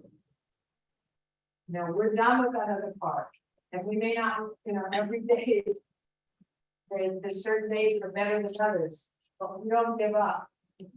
And we will never give up following the right values. And from those values come practices. And that's what this council is about. It's saying, here are the stories, here are the values. And now you need these practices to make this right. Because we all have an obligation to make it right. And I think that's what they're trying to do, and we need to support them to do it. And yes, I mean, there's nothing better than fighting with your sisters, I should know. You know, yeah, we do that. I mean, everybody does, but we have to know that that's just kind of what happened. You know, it's like fighting with Peter. Sometimes it needs supervision. It has. He takes it pretty well. I mean, that's, you know, but that's different. That's different. And we have to understand that difference. We have to act in that fashion and move forward in that fashion. And I believe in each of you, and that all of us can and will do that. Because that's who we really truly are. Have we sometimes gone over here, over there? Yes. Have we made horrible mistakes? Yes. That's the one thing about humans. That's why many of our prayers are the prayers help us we're only humans. And that reminds you exactly your place in the world. But it is our time and place to step up and do this. In any event, you've been very patient. I appreciate that. And I appreciate all the words you said. And it was nice to see friends here and people I know.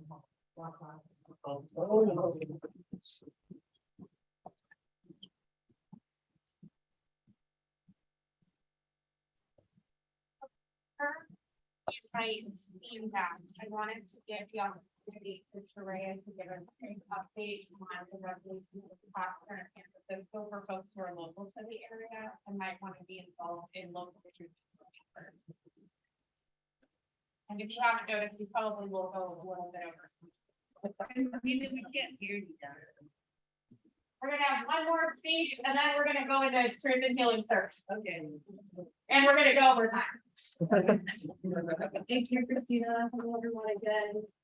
Those of you here in Iowa.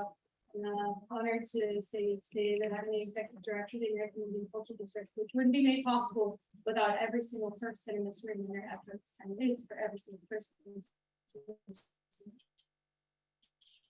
Thank you for this opportunity to speak. I'm going to keep it brief, but for those of you who don't know, you're currently in the American Indian Cultural District right now. And the American Indian Cultural District was founded on March 31st of 2020. And we're the first established cultural district of its size in the United States dedicated to recognizing, honoring, and celebrating the American Indian legacy, culture, people, and contributions. And we serve the greater American Indian community by utilizing placemaking and placekeeping initiatives to preserve and celebrate our unique cultures, acting as a collective to strengthen the voices and increase visibility, and through advocating and creating community strengthening policies aimed at ethical resources, funding, and opportunities for American Indian people in San Francisco.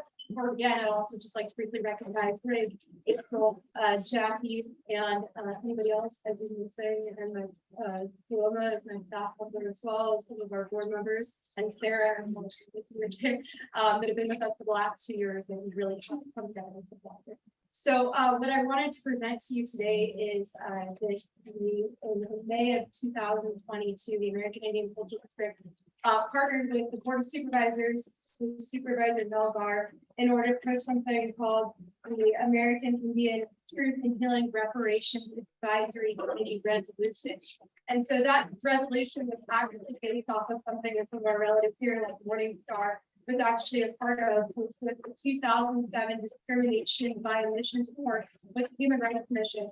Since 1955, the San Francisco Human Rights Commission has been working with local American Indians to deal with issues around human rights and the different violations that have occurred.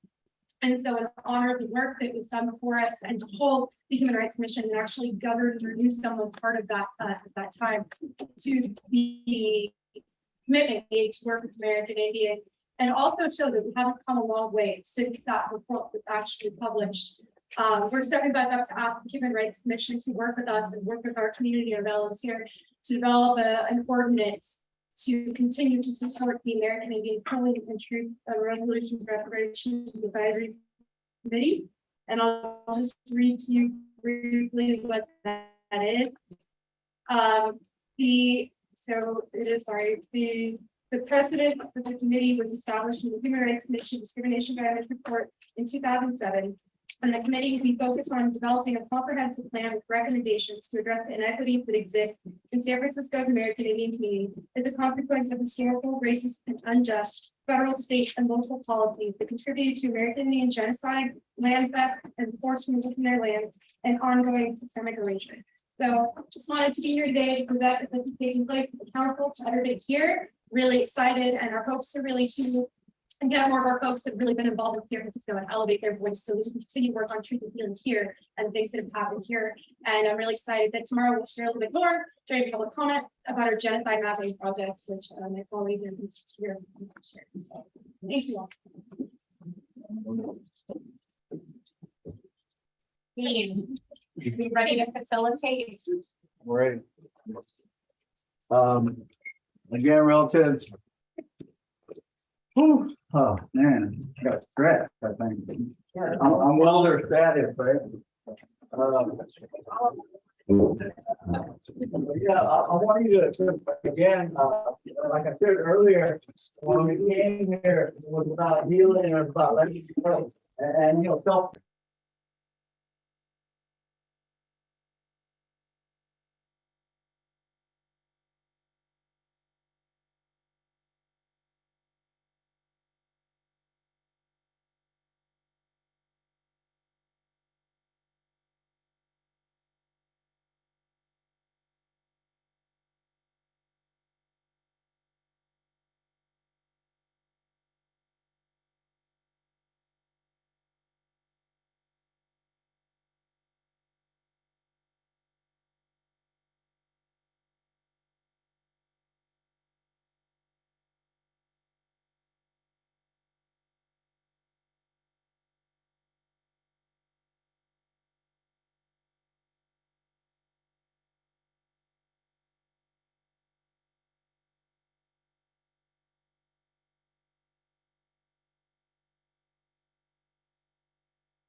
Brother Gray talked about, you know, the relative, the land that we come from, all of our sacred lands that we come from. You know, we're gifted with those medicines.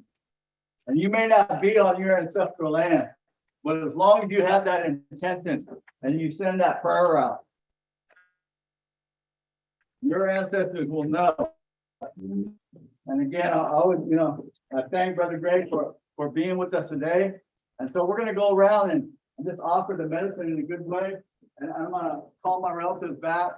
Hopefully they didn't take off too far, or they probably got hungry, you know, pomos and putlins, they get hungry when they're in food. So, and if they can, I wanna encourage them to come back. Sometimes, we feel like we're modern Indians. We use these things, right? So I'm gonna send that smoke signal to my relative. Come back. It's time, relative. So. Yeah. Well, and So- at this time, two folks want to share. Yeah, and anybody else, you know, if you haven't shared, you know, whatever is on your heart and your mind, relative, now's the time. Now's the time. And remember, our words are medicine. Our words are healing. Our words are powerful, right?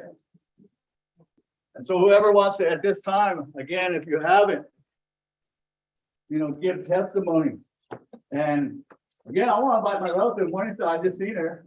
And so if you want to, sister, if you want to, you know, say something, I know, and again, it's always a pleasure to see Morningstar and be with us like that, so.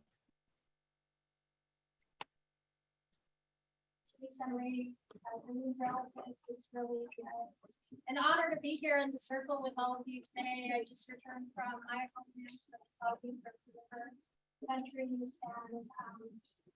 it was really nice to just spend some time on our land and in our different places. And then, you know, this is my home. This will always be my home. The San Francisco Bay Native community. I was born across the waters in Oakland at the Eden Freedom Survival School, which was known as the Oakland Aid House in Oakland. That entire era is where things place, and now sterilized, not in health for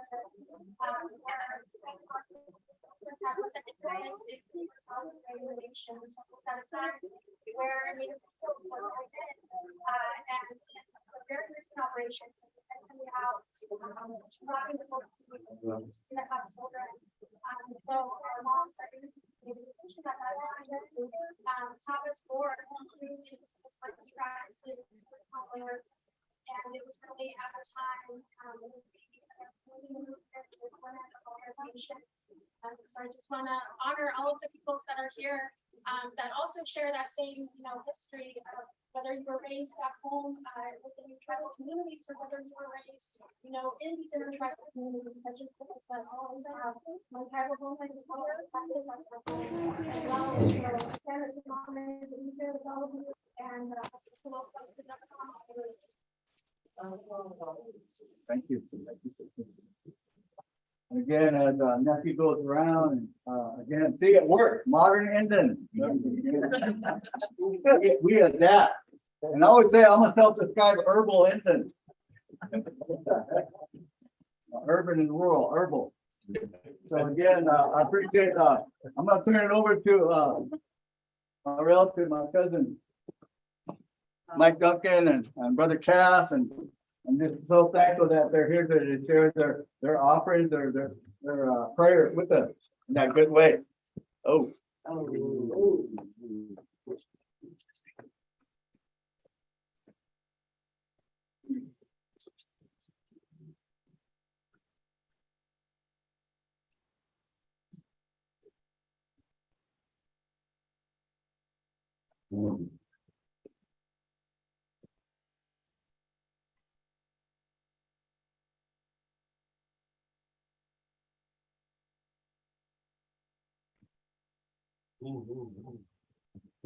Thank you, everyone.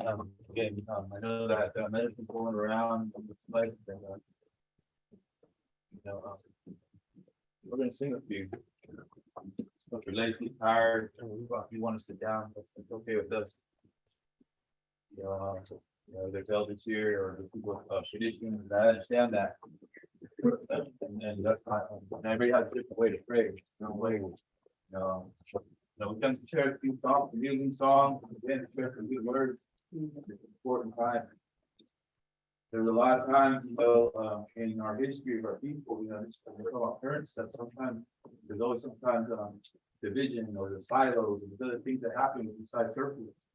So when I see circles like this and people coming together for the healing, for the betterment of all our people, this is what it's about. And I know perfect human being at all. I've had my struggle, eventually with addiction, especially with, just life in general, sometimes, learning, that, thing that can plague our people, things and other things, and it will happen not just to myself, it's generational. And so the trauma that's happening going forward, now we're looking at the part of intergenerational healing. And like Cousin said earlier about, again, our culture is thriving. It's breathing, it's living, it's happening. And this is proof of that. And it's important as we sit in these circles that we understand all the things, we know how to behave in these circles. We're not medicine being a pastor, but we understand when we leave here that we take what we have and we do the same thing we understand here that out there into the world. That's what it really happens. Yeah. And I'm no one to judge, I just understand what the Creator tells me when I pray. I know what Creator tells me when I sit in ceremony. I know what Creator tells me when I'm by myself, burning medicine, singing songs. And so today, we're going to share a few. And again, we ask you to pray in your way. Pray to Creator in your way. And I said, if you feel heavy, or you want to dance, or if you want to, again, throw your hands in the air, it's that time. That's Creator to take those things from our people, to help us heal. Because this journey that we're talking about is still happening. And I always think about intergenerational healing, like what's it going to look like in 100 years? And am I doing enough to make sure that our people continue on with these things?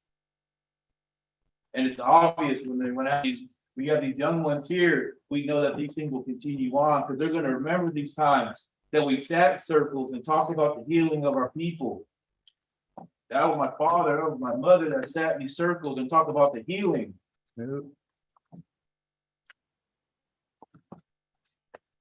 That's the important part.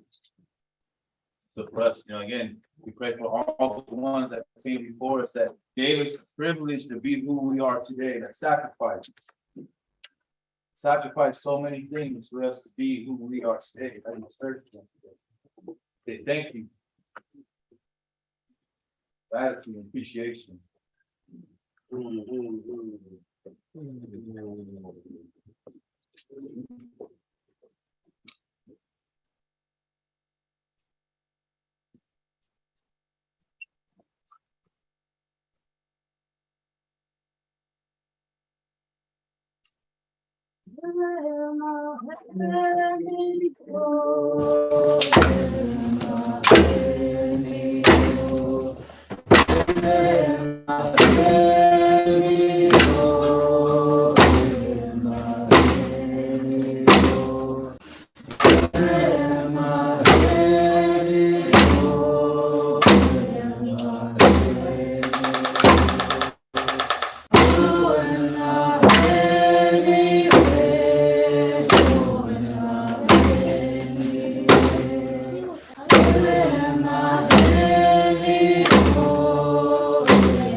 There's a lot of beautiful things that are moving in here. Thank you, brother, because again, you know, one of the things that reminds me that when that spirit moves you, it's telling you something. A lot of times we get caught up even ourselves into some political or, you know, the colonized way of thinking, but the spirit always is the most powerful thing that we have as Indian people. It's the most powerful thing we have as Indian people. And when that spirit moved him, he decided to take that risk and come out because the spirit told him to. It's a beautiful thing. how our ancestors comes and it helps us in these times. As soon as this medicine was laid down, we think that the actual start of this ceremony was happening. It was really the planning, the thought of this happening was that ceremony started already. It's like when you go on a roundhouse, you go and get the wood, you go get all the medicine, you go gather the people, you start talking to them, you start planning dates, you start doing all these things. The ceremony's already started. The same thing's happening here. You know, our ancestors planted these seeds years back, praying for this time that our people would get together and do the things that we're doing right now. This is Creator's work. This is the Creator's medicine. This is our ancestors coming out in us. And many years from now, 100 years from now, when we're no longer here, our spirit, the things that we're doing today, that's gonna carry on too. These prayers are gonna carry on. And all we're doing is what our ancestors did before us is pray and sacrifice. You have to give to get. Nothing for free.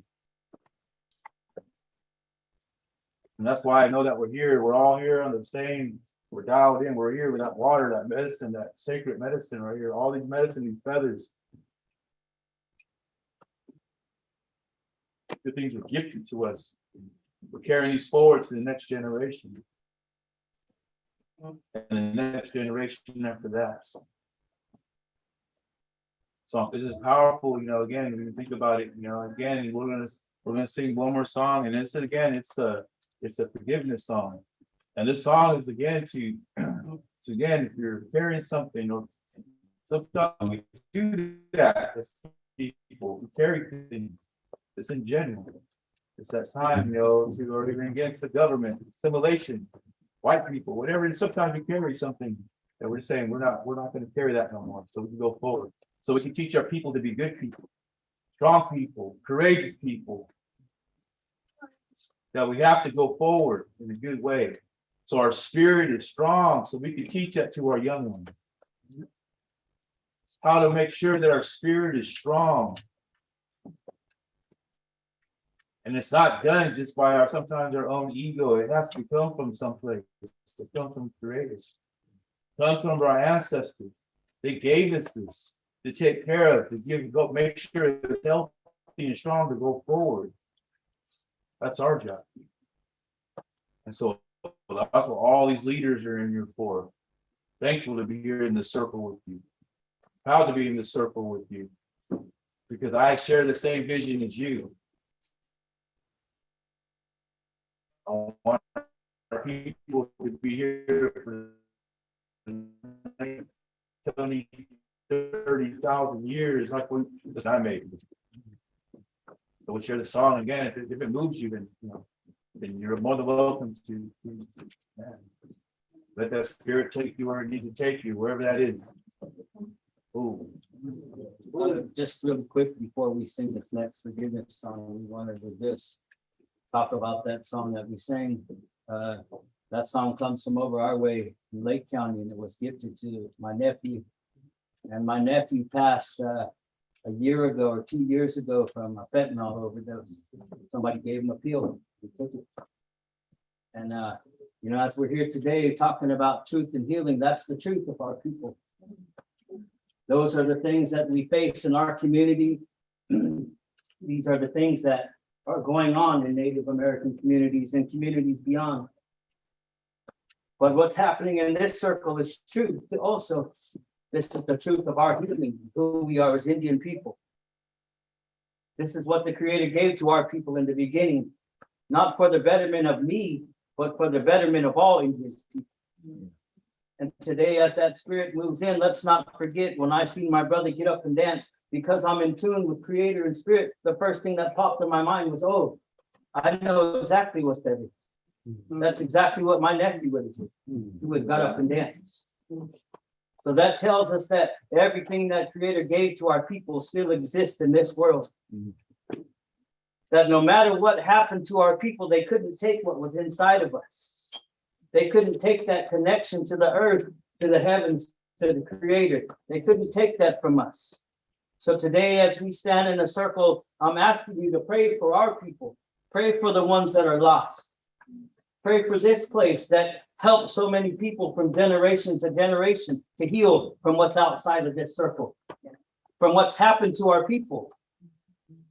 That's why we go into addiction. That's why we go into struggle. That's why we go into these things, because our balance has been taken away.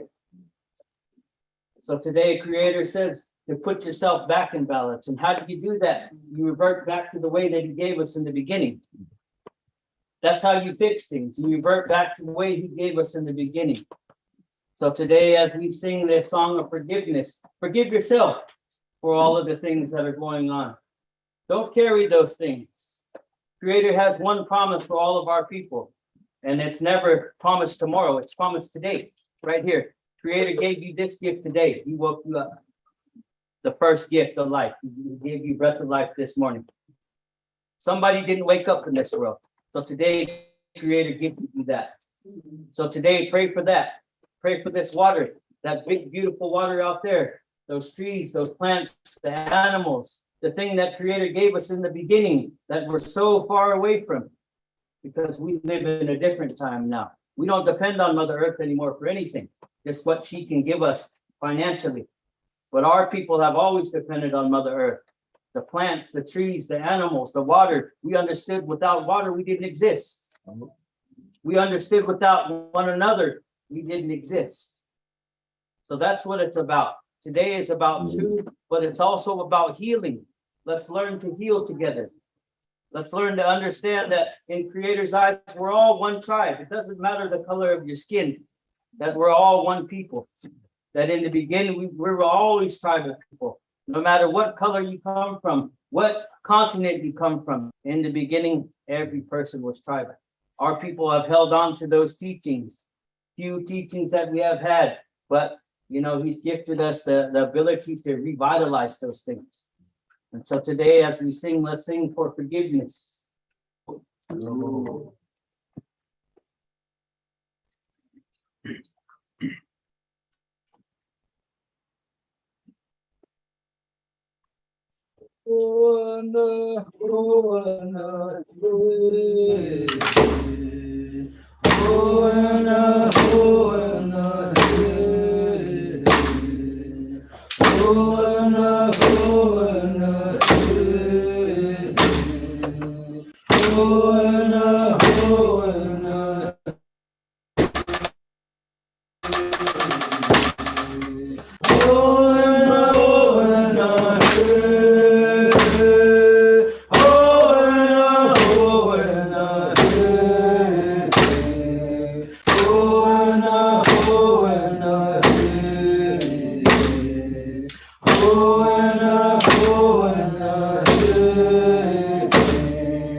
right?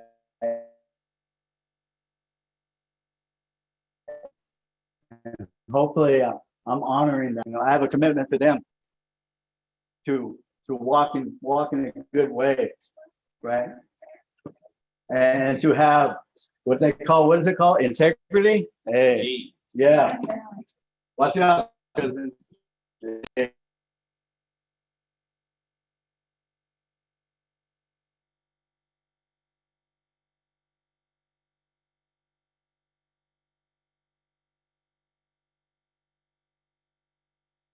And for how he walks and what he represents, his family, his people.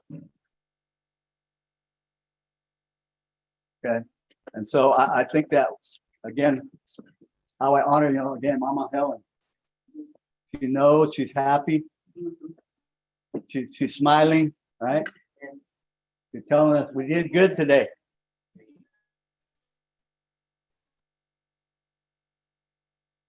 In this healing house that he created, right? And that's part of our legacy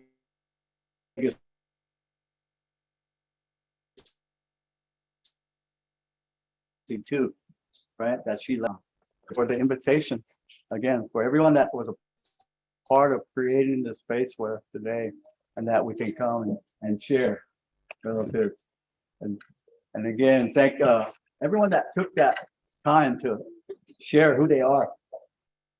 And again, remember, it's not important, but again, like so much how to be in this way, how to be again kind to our relatives, right?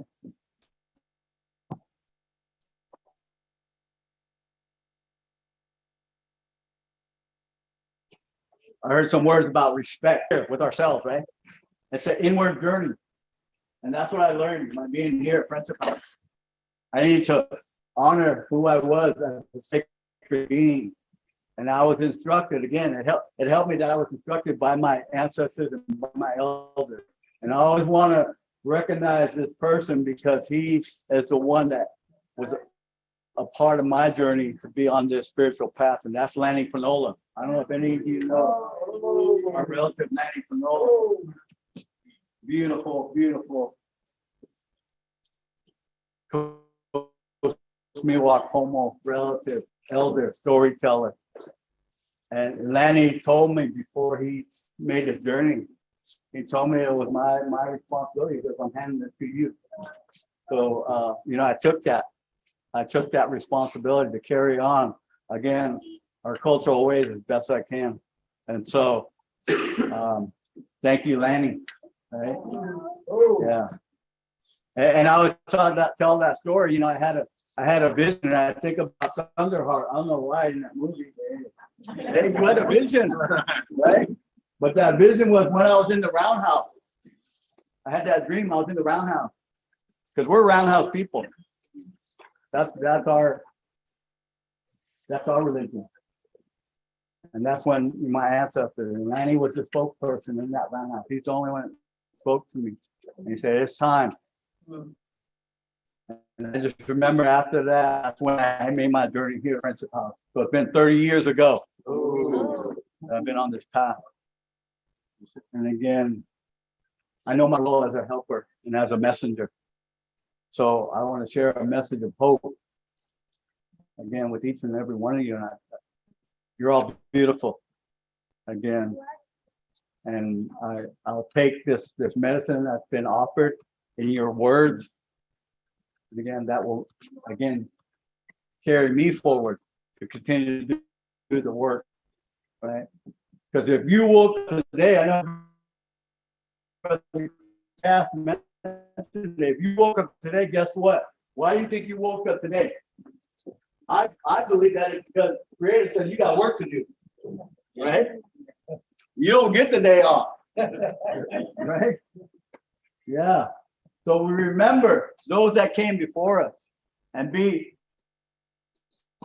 have gratitude, be thankful for this day, right? That we can do Creator's work, not just our work that we whatever we're doing, but we do creative work. Align it with that, with those intentions. So it's beautiful to see, to be a witness and be a part of the ceremony, because that's what we had today. We had ceremony. There was testimony, there was given away, but this has been a ceremony. And it's been a strong and beautiful, powerful one. So I want to invite y'all. Is it right if I say y'all? I'm not from Oklahoma, but no pun intended, but I love Oklahoma, by the way. I don't know why. Indian Territory, right? So I want to invite y'all to, we have the fire going, and Brother P has the fire again. And if you want to make an offering, relative, again, if there's something on your heart and your mind, you know, let that go. Don't leave here with something that you didn't, you didn't share, right? Or that's still there. We call it residue, right? It's like, what is that that is bothering us, right? It gets in the way of us because we came here to heal, right? So I want to invite you all to come on up. And again, Brother Pete's going to have that fire ready for us. And I think after that, we're gonna have another ceremony. It's called breaking bread. Hey. Because I know you all came here for this medicine and for this ceremony, but that is a ceremony too. When we sit and we share a meal together, right? Because that's what I experienced growing up. Again, every time somebody will come to our home, to grandma's house, you offer that meal, right? You share that meal. That's our way. All right. So I want to thank you again, relative, and remember to just continue to share your story. All right. Continue to share your story. And if that story doesn't, if it's a one that has pain, that has trauma, we have the opportunity to change that today, right? And it's by this ceremony of letting go and moving forward and creating a beautiful story, right? Create, imagine a life. If your life can be what you imagine, I'll just share that, okay? Imagine what your life can be if it can be what you imagine, because we have the power to do that. Our people are visionaries, all right? Each one of you, right? You come from greatness, and that's why you're here. Like I said, the enemy didn't get her. Still trying, and that's why I continue to have ceremony relative wherever you go. All right, pray with that water. We call it legal. That sacred medicine. My good friend, I will acknowledge her, my good friend, Tita Newbreast, who talks about this medicine and how we pray to it, with it, for us, right? And put those prayers in that water. What you want in your life, right? If you want healing, if you want recovery, if you want strength, if you want beauty, if you want love, you put it in this water, right? And it will heal. It will heal. We need water. Again, because everywhere we are, everywhere we come from, there's always. And so, again, each one of you, thank you all for allowing me to be a part of this today with y'all. Relatives, as brother was saying, this water is a God. Everything that is expressed or felt. And so we're going to take this water out, and this holy plant, this tobacco, the sacred fire that we started before we lit it. We prayed with the wood, and like my brother was saying, this is a ceremony. So some of us express some deep emotions. We carry things. So as they set up in here for lunch, we're going to ask you to come out and line up. And my nephew here is going to do a little tobacco to offer into the holy fire. After you make that offering, we're gonna have this water of life here.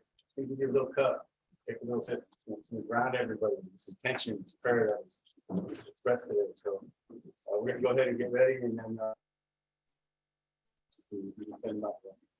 And before we all jump off, Councilmember Carmen Lucas wants to say a couple of words. That's all right. So we're gonna unmute her and mute her.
Councilmember Lucas, if you hear me, it is star six to unmute.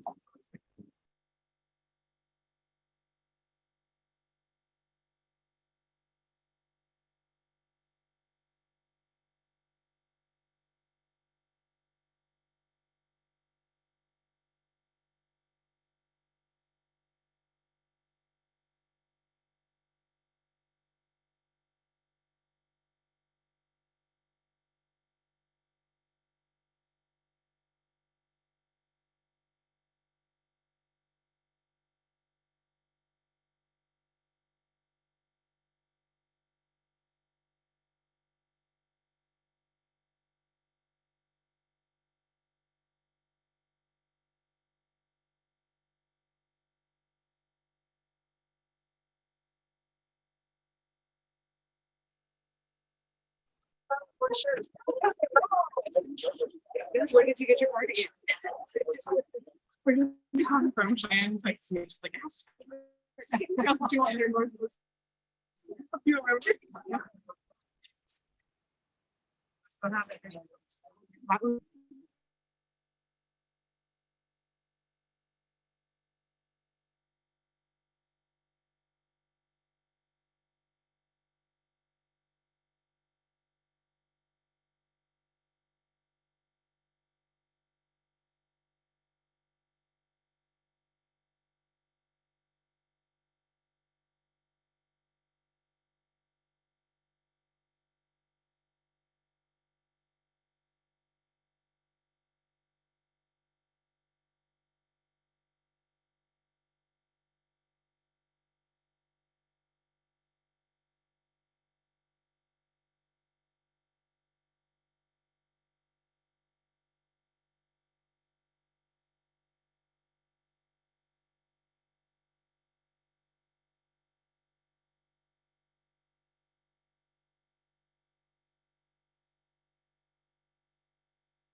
All right, thank you for joining us today.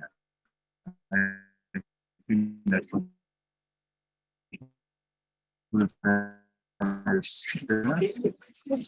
the stream, we're gonna leave this off with the audio.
Hi there. If you're still joining us, we're just going to take a short break. It turns out folks are going to return back to an extent.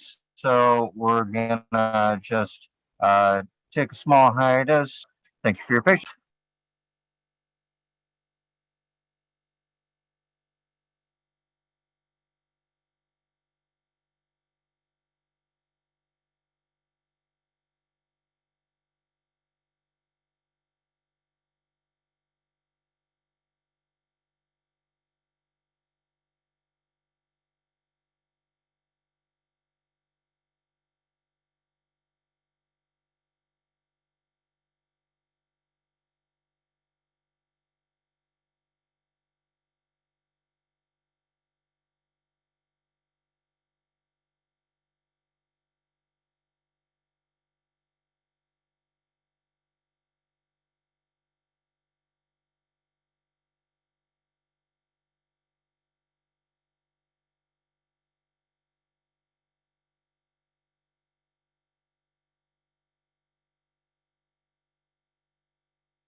by operation of the Indian Country Crimes Act, and neither Castro Huerta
Okay, folks, if you're still with us, we're gonna resume the healing circle in about 5 minutes. Once the lunch acts up, shouldn't be too much longer. Thank you.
ceremonial faith of sharing. So I wanted to offer that and continue to share that piece as far as the culture. But I think everything that we've been discussing is related to, how we practice our culture and how we are, again, caretakers, how we're carriers of the work that our ancestors left us. Right? So, thank you for allowing me to share that and be with you all the rest of the day. For those that stay, those that are vested in this process, sharing what's already been laid down.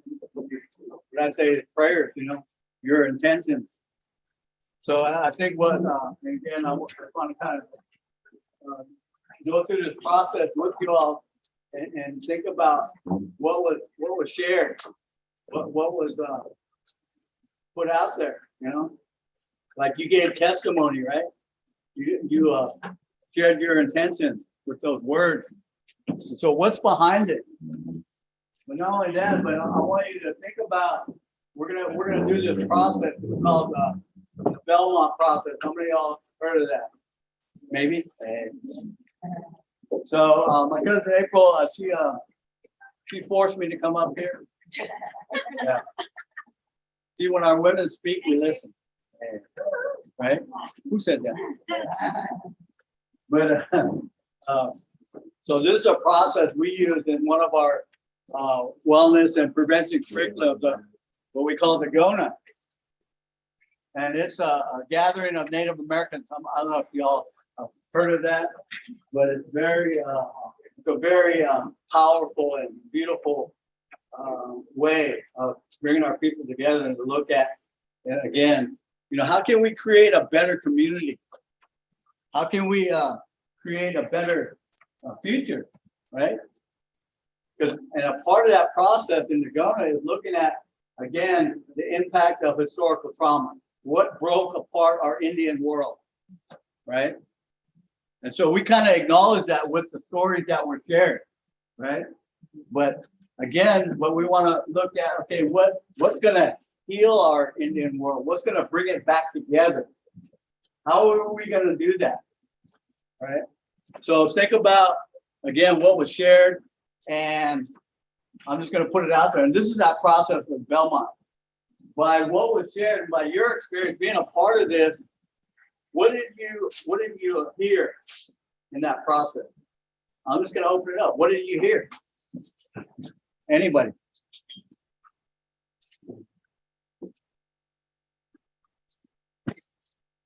I heard that there's all of us native Californians and just natives in general of this land of North America, even South America too. We've all become victims of genocide. All of us have that common thread. It runs through all of us, no matter if you want to acknowledge it or not. It's in us. And somewhere down the line, that happened to our ancestors, our relatives, and that trauma, from what I heard, because Sister Theta, it's transferred to you, not intentionally, but it just happens that way. It's trauma that's in our DNA.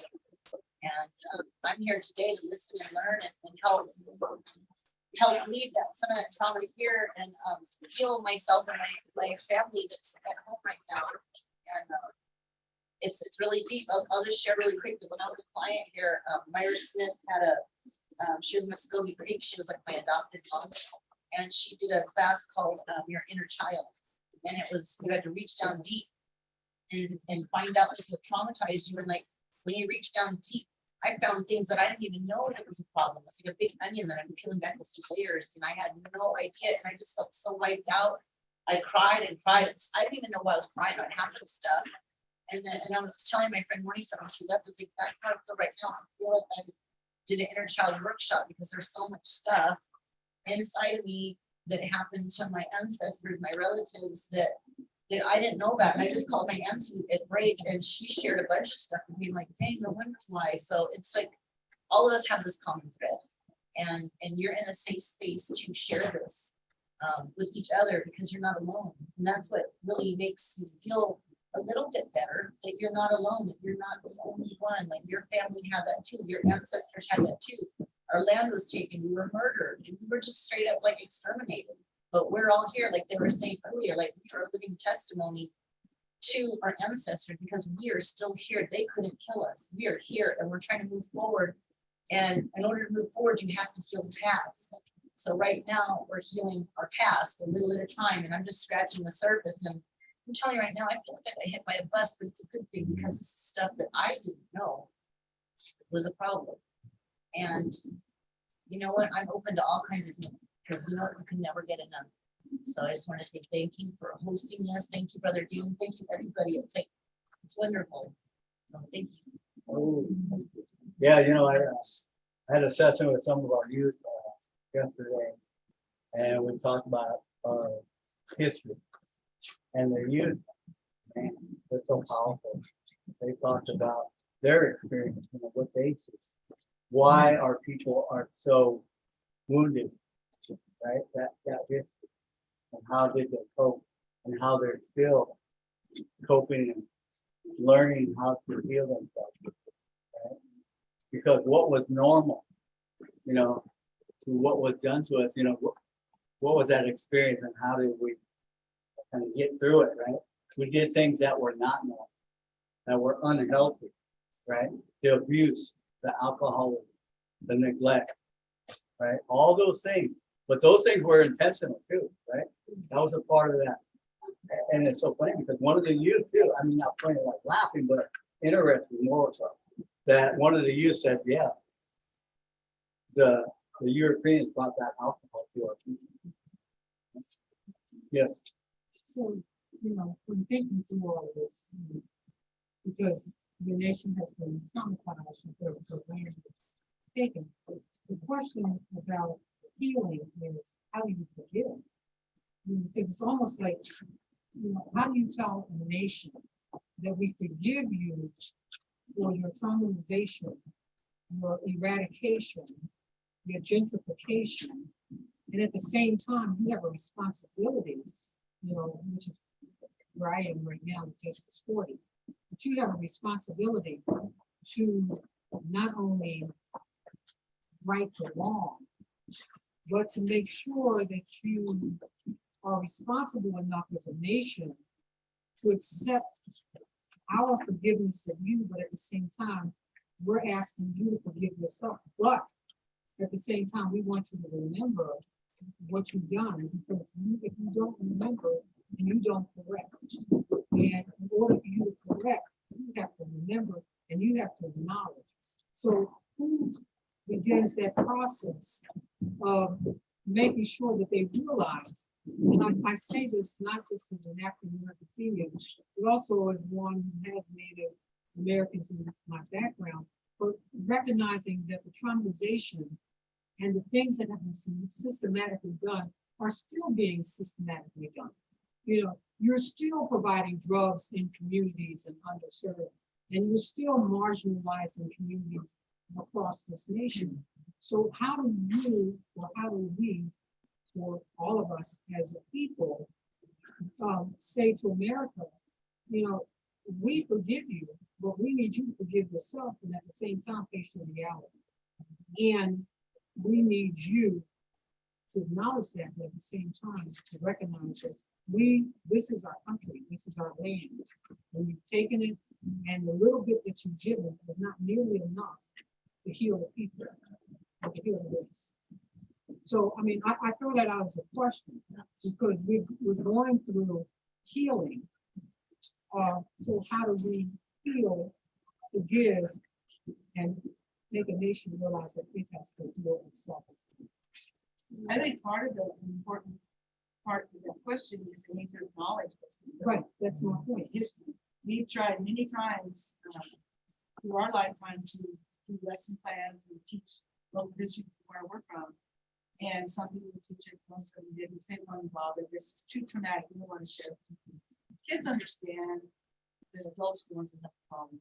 But acknowledging what our true history is important. Getting it in the history books to state adopted textbooks, getting accurate information, teaching our kids their own histories, telling them why they have the holes in their soul, why their families have had the trauma and the problems they've had. And then the other big answer is land back. There's a lot of land that can be given back. And that would be a wonderful start. Oh, thank you for that. Yeah, that's the thing, is right, when we talk about his story, guess what? We change that. His story to our story. Yes, sir.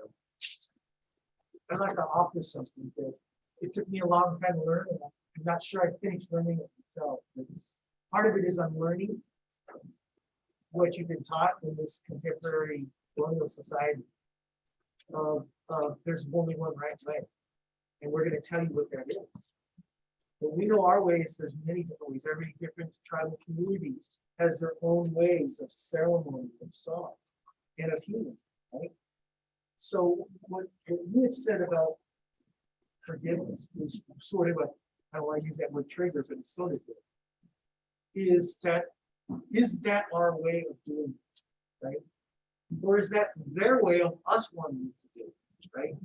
Who says we have to forgive?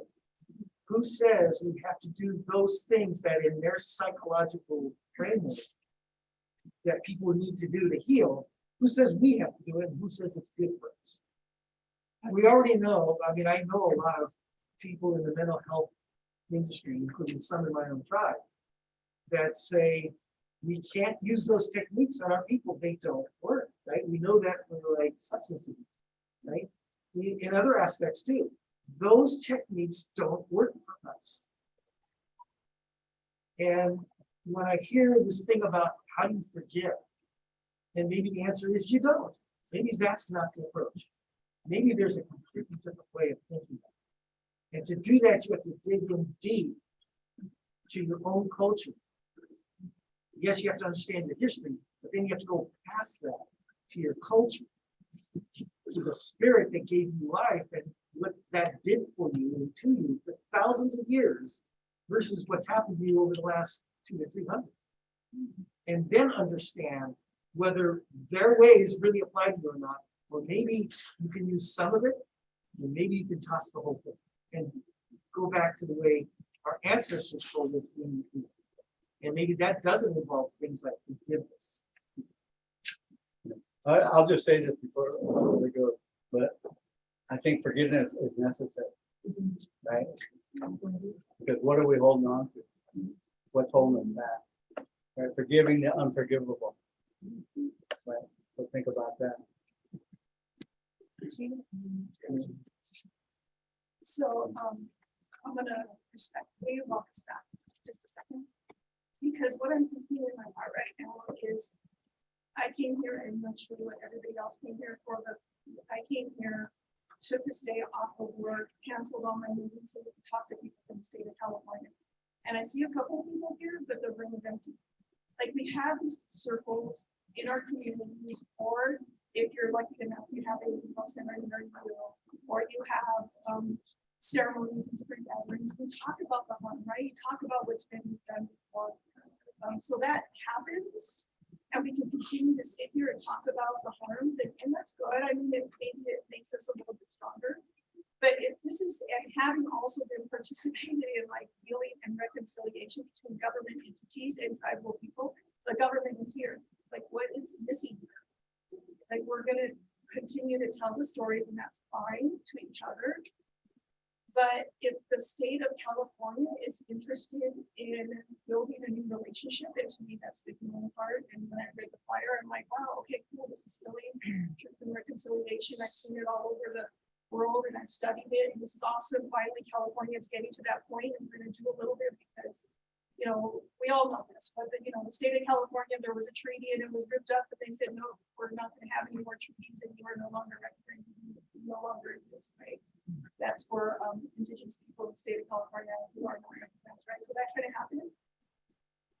And I thought, well, this is cool. Like they're actually going to sit here, we're going to talk about this, and we're going to talk about a path forward, and we're going to talk about how to make things better, and we're going to be able to tell our side. It's like, you know, I already have these ideas, I'm thinking, I've traveled across the country and there's some places where, indigenous people of all walks of life should be able to go to parks for free, whether it's a county park, a state park, a national park. That doesn't happen in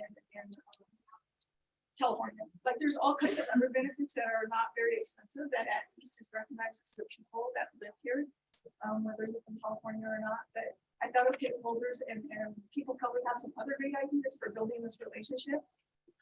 But like, raise your hand if you're from the state of California and see maybe two people.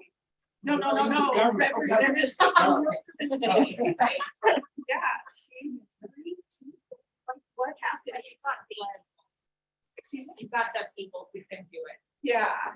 So my request is just to kind of step back and talk about like this conversation. We'll share, like I think people are willing to share their experiences and speak from their heart, but where will that information go? And that's what I want to know. Like, where will that information go? How will it make a difference? What is kind of the next step? And I've also been on Zoom before this Zoom meeting before, and it was just offensive. And I thought, well, okay, I'll go face to face and this will be cool. And really care and see how it works out.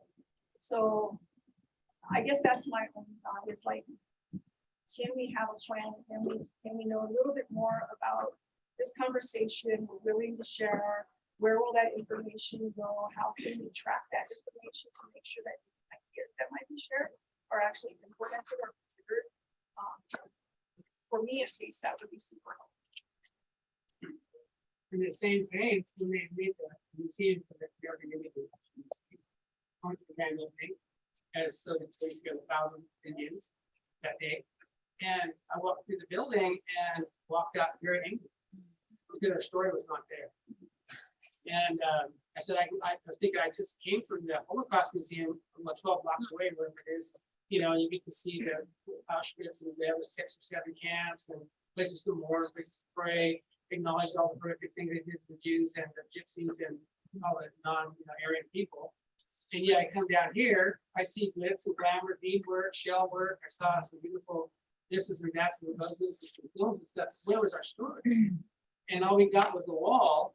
And at the end was Paul Chat Smith's statement about survivors. But I had to interpret it all. Gold masks, come around the Spanish swords, come down here the rifles, and come down here to the machine guns used as a coward way to, butcher and kill off a bunch of, native people in the jungle. And then we finally get to today. And I was talking with West about that, one of the designers of the facility, and he goes, "Do you see that big white building over there?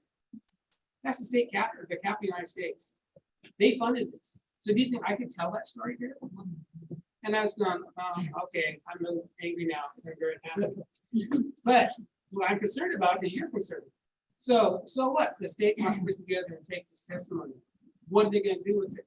Are they going to talk about the scalping program? Are they going to talk about the millions of dollars spent to destroy our race? And are they going to start teaching that in school? Or what is the return from the state? Why are I'm for it. I'm supportive of it. But at the same time, if it's just airing our own pain together, and it goes nowhere, then the state can say, "Well, we met with those Indians and we talked about their heartache. Thank you." Now I got to go to Canada a few while back and on the language basis, but what they did there in a lot of the cases, they actually came into the communities and they interviewed each and every living Indian and asked what happened to them.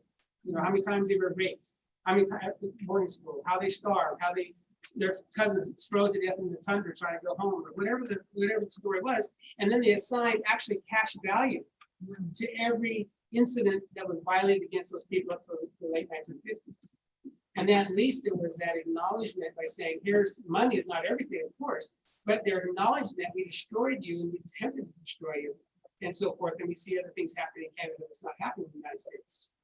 And the United States wanted to sign on to any kind of international things about humanity. We don't get on that board because we are the killers, we as Americans. We are the destroyers. And that's how we're #1 nation on this planet, by hurting and destroying and stealing resources from other nations. So that's how we can live in this plush life of Americana if you're part of privilege, right? And we know we're not part of privilege. So what is privilege saying to us right now? what is the governor saying to us right now? You know, what is he saying to us? A slogan, a parade, a chapter that's longer than 3 pages in the history book of California Indians, I mean, California history. You know, that's halfway accurate or inclusive. I mean, what is the state gonna do about any of this, other than we took testimony, so sad, so bad, but, oh, well. I mean, is that, we've had this before. The Court of Claims case in California ended up with 47 cents an acre and $600 in our pocket back in '76. Oh, yay, so I lost my Aboriginal title of California, thanks. That's all we got out of it, nothing more. So again, I have the same exact concerns, worries, but definitely a worry for me, of what is this really gonna do to the health in California?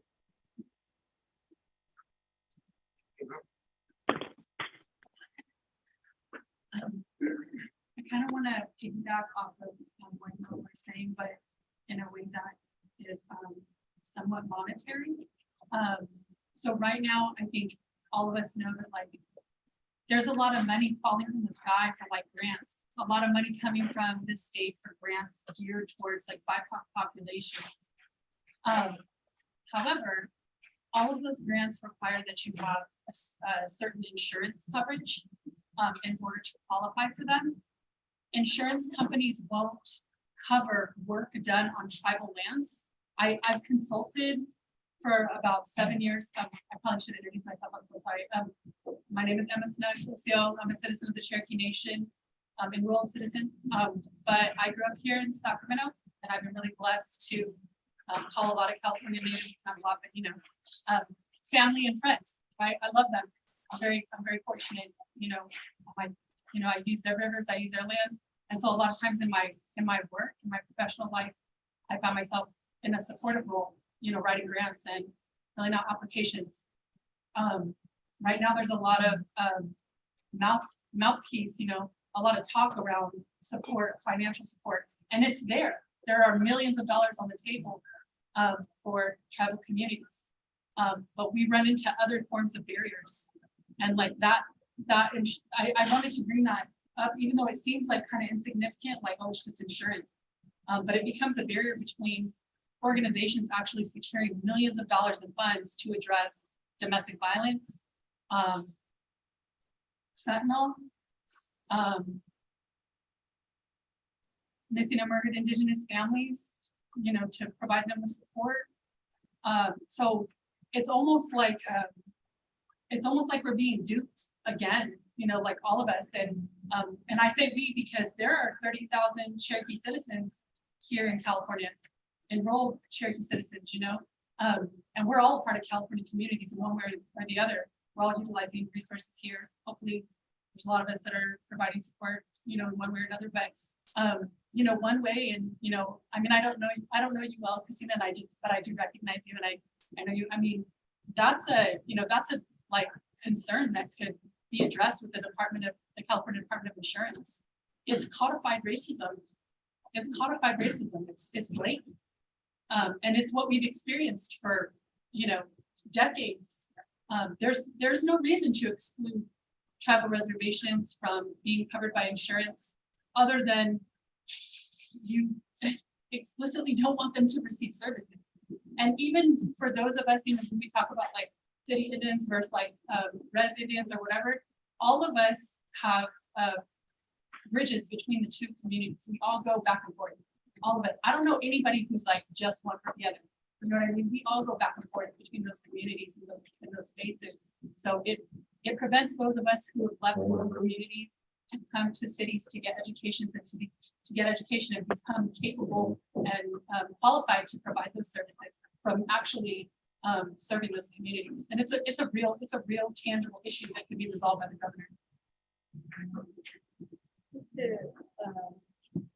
Follow with your statement, I really found it very disconcerting. So I know that we have a lot of first year. I'm a student at the University of Oklahoma studying my master's in Indigenous Peoples Law, and I'm not, you know, one of those first year or first generation.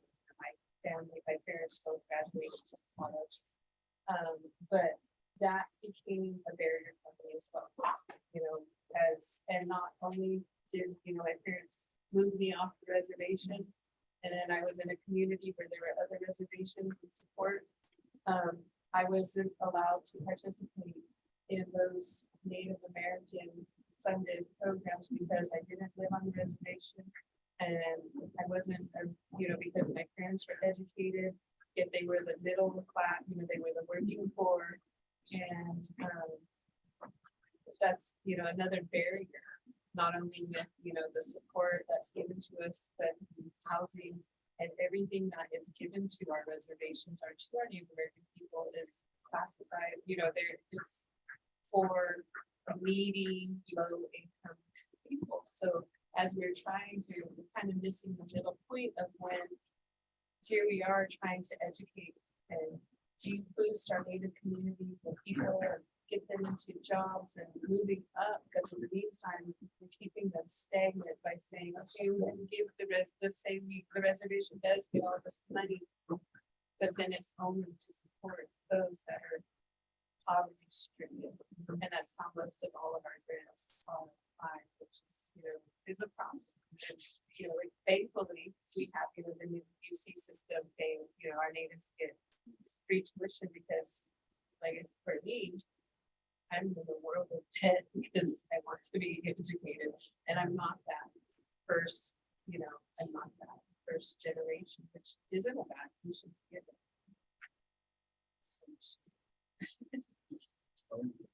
I don't know if there's anybody, again, I just love the dialogue.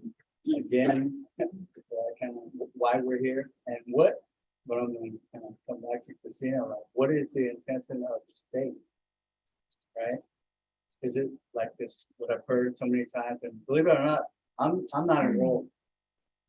But I was, and when I was part of those tribal governments. And there was always this word consultation, tribal consultation. And, a lot of times that brings up trauma. We exist in these systems of oppression. And within the government that we have to operate within as citizens of whether it's California or the United States. And so, and also within those systems creates this experience of lateral violence among our own people,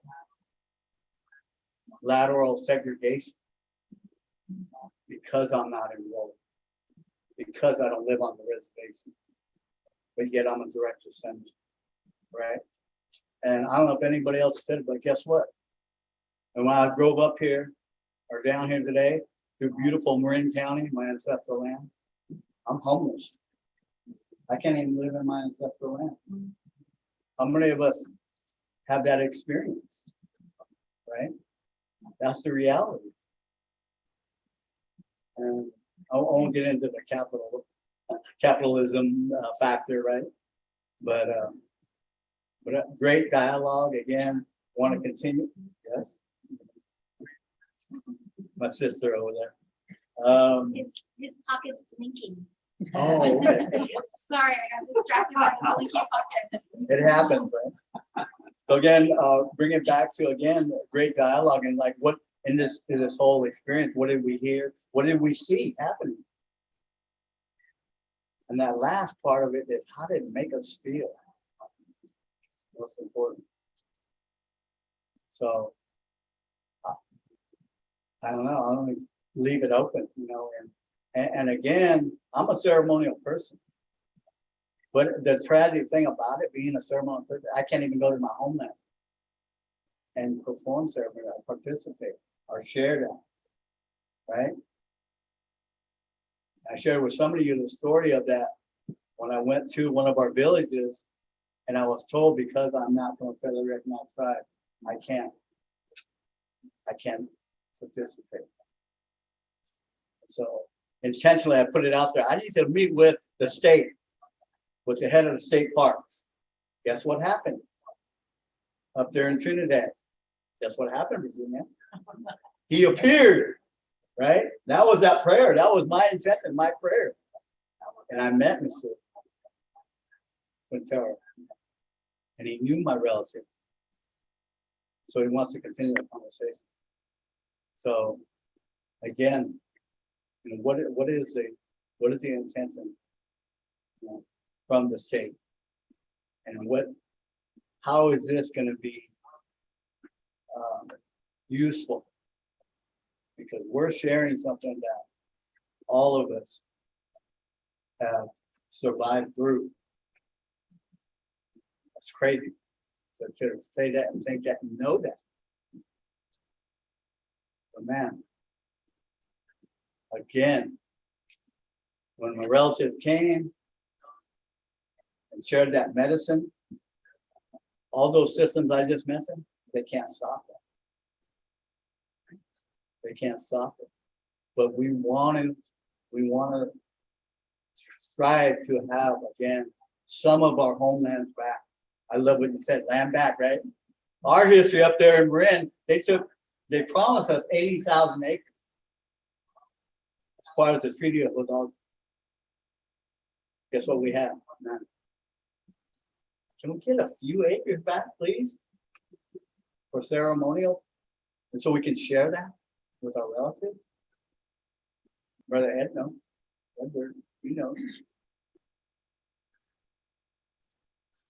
I wanted to mention a little bit about your sharing about this. And I think what, of course, a human being, when you forgive, then you're no longer tethered or anchored to the same life. I think that's the definition of forgiveness. I was in therapy here for a while. I'm done now. Abstinence is happening in my nation. And she kept introducing that. Well, you know, when's the forgiveness piece going to come and go, well, forgive? What does that mean? So in other words, forgive is to forget. That's what I was coming from, you know, that kind of idea. And I never did get to a successful model, kind of what you were saying, in terms of, I get the idea that if I have a wound that I've been destroyed over and I'm trying to heal up from it, if I can't forgive that and let go of it, then it's going to continue to destroy me, hurt me, have power over me, right? That's one kind of forgiveness, I guess. I mean, I guess I'm saying because I'm trying to understand it myself personally, I say what that means. Because I know my concern on the other side, though, is if I do say, I'm finally kumbaya, and I'm at peace with myself, state, you're just fine. And federal government, you're just fine. And the county, you're just wonderful. I just don't mind being treated the way you treat me because I'm in love with life. I'm exaggerating, but I'm not exaggerating. At the same time, I'm trying to understand, we are trying to understand, what is that dance with the oppressor? What is that dance with the destroyer? What is that dance with the regulator? The one who takes away your rights, who limits your rights, who's omitted you from history, who's omitted you from California, you know, and so that part of it, you know, and so reconciliation implies that there's going to be some kind of reconciliation. But I'm not hearing, I guess I'm fresh to this, I can listen to your apologies on that, you know, but at the same time, it's like, so what is really the reconciliation? Is it going to be more damn money? I mean, because I'm not against money, but you go and spend it and there went your reconciliation. You're right back where you were. I mean, to begin with, you know, you're that rich person for one day or 2 days or a week or a month, and then poof, it's all gone and you're back in the streets of California, back in the maltreatment of California, not represented in textbooks correctly, you know, nothing, no acknowledgement or no reparation about what is that mean. And so, I mean, like for one example, I can now go in state parks and I can dig spruce roots if I have my ID card for my nation. But you don't have an ID card, so you ain't gonna get no roots. You know what I'm saying? I'm just saying, you know, I mean, so what is all that? You know, there's all this stuff all over the place, you know, kind of thing. And I don't know. I don't know what it's called. Yeah, and I think that what I was saying was that it's a two-way street. I mean, you can't, and getting America to acknowledge that it has to forgive, but it has to reconcile as well. Because when you say there's an issue with insurance, it's an issue. And why do we have to be on the reservation if we're Native Americans? If we're Native Americans, we're Native Americans. So when do you take that label off? When are you going to include our history in the books where it's supposed to be? And when are our museums going to be more representative of our communities? And who gets to tell our story better than we can? because nobody can better than we can. And if you're not doing that, America, then you're not reconciling, and you're not forgiving yourself for the pain that you've inflicted on our race of people that, you know, were the holders of this land. You know, we were here before you got here, and you've not even acknowledged that this capacity. Was tired of seeing movies where we're Indians riding on horses, and that's all we do. You put us in schools and boarding schools, you cut off our things, you did all kinds of things that were not, you know, human. And so when we talk about forgiveness, we can do that, but you have to understand that you've got to forgive yourself, because the only way that you begin to reconcile with us is that you face reality, because you keep doing the same thing over and over and over again. You keep placing these barriers where they shouldn't be. Like there shouldn't be a barrier where I live on a reservation or I live in a community. When we got over 90,000 Native Americans living in California, there should not be a barrier. So the question becomes, and I think that's part of what was being said over here, who takes that message? When does that message get received? And what is the period of time in which you begin reconciliation? Oh, thank you. So, Christine, I'd just like to offer that the process here, or the mechanism here, was never meant to be reconciliation. That's why it's called truth and healing. It was also never to be a process that demands forgiveness. And we actually had this discussion with Judge Abby about how to frame this as we were beginning this at the outset, that the truth piece is that the truth isn't actually out there. And that's kind of what we talked about with the curriculum, is that we all know the truth. We've been telling it to each other this whole time. But the state and the general population in the United States has denied the truth for so long that if nobody knows the truth and they don't believe the truth, is that even reality? And so how do you act on that? So the healing piece, I'd like to think about in terms of, we can't do the work of this, the charge of this council, if we individually don't heal ourselves, and we as tribal or native people, I don't even want to say tribal, because that's already, but as native people in California don't heal the things that are separating us from each other. And that's one of the big things I've seen in this process.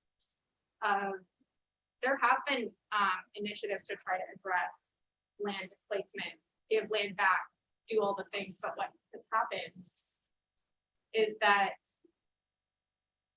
tribe X, tribe Y, and tribe Z all don't agree that either any of them should get this land back, and so then nobody gets any land. And so I'm not trying to say that, you know, nobody can get along. I'm saying that as long as we're saying you don't have a tribal card, you can't go gather, or we're saying, you know, you're a tribe that we've decided has disclaimed our heritage, and so you don't get to have the things here, then we're part of the problem, and we can't have solutions until we collectively heal. And that even means saying to each other, you know, we're all part of this legacy of genocide. We all have that in common. What happened afterward was just survival. And so, you know, the way I talk differentiates myself from the way people talk in different places, the schools I went to, the place I lived, but all of that since genocide is survival mechanisms that our ancestors went through. And so I can also speak to the state piece of this, but my view, just from the perspective of being inside a mechanism that is not friendly to Native people, wanting to do things that are for Native people that actually make a difference, to a government who, if they got a sheet of things they could do and they could just do it and nobody would say anything, they do it. That's like the space we're in. I see us as needing to come together as a community collectively to push for those things in a way where we can get them done while people are still friendly, and prove them wrong, I guess. But so again, so reconciliation, I don't think is the thing. I think it's, we need to heal ourselves so we can figure out what we need. And that maybe is an evolving process too.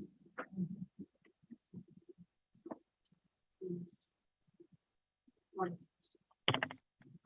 like to share an incident that occurred just in the last 2 days with state parks. Last Thursday, I spent an entire day with my tribal council, presenting to the tribal council, having their permission for a filming opportunity on our tribal lands for me as a tribal member to enter state parks. It was an MOU that I worked on 6 years ago when I previously worked as the tribal historic preservation officer for our tribe. That MOU still hasn't been signed. And so entering the park with a film crew from NBC Bay Area from here for the opportunity to share our stories, to share about unhoused tribal peoples on tribal lands, to share about land back, to share about cultural resiliency and survival, and about our efforts of continuation with that. And so entering the park, we were met with a lot of hostility. They said that they would, although the MOU isn't in place, I'm just like, I wrote that 6 years ago. There's no reason why that should have been stalled. But we enter into the park with the courtesy pass, with the film crew. I had seen the sign that said no drones. We didn't have any drones with us. And we were met with a lot of unprofessionalism and a lot of hostility. And I said, no, I have permission from my tribal council. I have permission from our tribal leadership. We contacted the tribal affairs office, and we were told that we had to pack up our stuff and that we had to leave because it was too political of an issue for me as a tribal member to stand in front of one of our sacred places. And the question was, what is the cultural significance of this place? And so explaining, that we still continue to hold annual traditional youth gatherings, that's a place that I've worked on the traditional signage using our traditional place names, that I have previously worked for this, with the state, that robust vote for those 4.5 years. And it was extremely unprofessional. It was extremely aggressive. And so when we're talking about past feelings of harms, like this is still continuing to happen. It would cause no harm for them to say, okay, you can film for 10 minutes in front of the backdrop, have permission to speak on what the cultural significance is. So for them to say, like, we need to pack up and go because this is just for too political group to be here. So it's that opportunity for us to share those stories, to be able to share, on the wider platform in the media that we don't often get that opportunity. Never, with my tribe, like everybody was there because we don't get, the opportunity to talk about missing and murdered Indigenous peoples, to have those families there to be interviewed. So it is something that I'll be following up with on agreements. But again, it's that issue with state parks where we didn't need to be approached by Leos that were fully armed, fully dressed, to be told no, you can't actually be here on the tribal land to film with us. So that just Before you go at, again, what that speaks to, and it always comes up, is accountability. Right? Well, no lady said a long time ago, to be Indian is to be legal. To live our life, be legal. We go where we're not supposed to go, we do what we're not supposed to do. We did the ceremonies in the law, we collect materials in this law. And so for the Tolo people, the center of their world, access to is the village now talking. And it got the nickname Burnt Ranch because when the massacre happened there, you can see the flames from the new town settling in Crescent City. So they got the nickname Burnt Ranch. It was the second largest single massacre in the United States history. So through involvement with the tribe, and when Lauren was a young man, they used to try and go out there with the old lady, she was 110, so she would tell them the owner of the ranch would stand on the support with the shotgun, threatening them to get off my land. But she took it out for anybody, but she was doing what she had to do. She was doing illegal. So when the parks took it over, at one point, the then governor tried to get it traded out for Michigan because he wanted to take his hunting partners up there to go duck hunting. Luckily, someone leaked the information, they got that blocked. So then at some point, they started with the MOU. They said, you know what? We need to acknowledge what happened here. We need to candlelight vigil, so they got the stuff together, went out there and did it for when we do our ceremony, which is December 21st. Most of you know what our weather's like, December 21st. So we go out there, we did a candlelight vigil, and the weather was raining, blowing sideways, something we had a pop up, this rain was going to street. And so they read the names of some ancestors and thoughts, and then Lauren started singing a dance song, because that was the week of starting of our ceremony. And so he sang a dance song, and these little shards of ice started coming out of the sky. They weren't round, they were teardrop. And he goes, "Oh, I better stop." I go, no, I said, traditionally, you have to see it the second time. So he did. And when he did, it's like someone unzipped the sky, and it's just tons of these teardrop shards of ice came out of the sky. So we finished up and we left, and that was the start of our ceremony. So 5 nights later, at the end of our last round, I don't allow pictures in the dance house, but I take some to document what we did. And so my regular camera died. So at the time it was a new thing. It was a camera, so I used my daughter's. And I didn't bother looking at them. So days later, and she was putting on the computer. She goes, "Mom, come and look at this." So in the picture, I've caught spirits in the dance house before. But this time there were so many spirits that you couldn't see the dancers. I believe in my heart we released their souls when we did that. But going back to what we did was illegal, but it didn't stop us from being who we were and what we had to do. So it's nice, it's difficult in our lives to do what we have to do. It would be nice if we had support by not having to by gathering where we want to gather, by doing ceremonies where we want to go. And as far as, arguing over some land, there's a lot of land in California that is owned by the Forest Service or communities, counties, state parks, that they can give back to traditional people, because we're going to go ahead and do it, and you can arrest us, but we're not going to stop us. It is illegal. It hasn't changed. And just to add a bit there on the health side. So as we all know, good people from minority populations, our endocrine systems are out of whack because everything we do is illegal. So if I go clam dig in the wrong place, or I try to sit in a hill next to Smith River, if I go on private property or state property, that's more legal. Get spruce roots from baskets, your endocrine system's going crazy because you're continually being watched. You're always looking for your back. You're thinking you're going to get arrested, and they'd like to do that to you, arrest you for who you are. And so our bodies are out of whack, not just because we're not diabetic just because of sugar. We're also diabetic, because of sugar, but we're also diabetic because of the endocrine system is constantly being strained. I mean, if I was a privileged American that could just soft save life and just live the easy life and just everything will fall in my lap because I am privileged, why wouldn't I live to be 102 and weigh, 114 pounds at the end? You know what I mean? And still have my heart, no high blood pressure, and whatever, and good kidneys and liver, and have the rowing machine in my living room and such things. I mean, but that's not our story, as you all know. And so we pay for that on the health end of it deeply and expensive to who we are. And then, why do we have a short lifespan? I don't, why is that? Well, gee whiz, the liver a long time ago, the kidneys, it must be our fault. It's not your fault, because you made the wrong choices. Yeah, so that all just tags together and destroys our race even in another way. So just on everyday existence, just to be alive. I think a lot of us, in terms of truth and healing, in talking about how we can come together and decide what we need or what we want, or how we want to interact with the state. It's incredibly difficult to do that while under duress. Our basic human needs are not being met.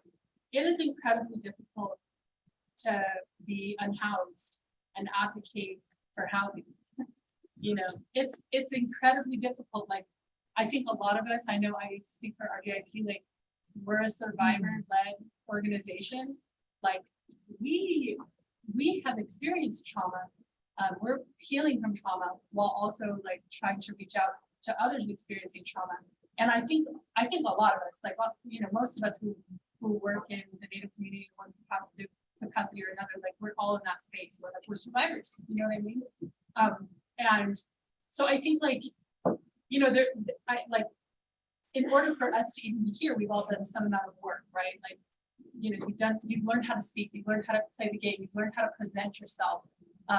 But those who truly, you know, need to be heard the most may not have those tools.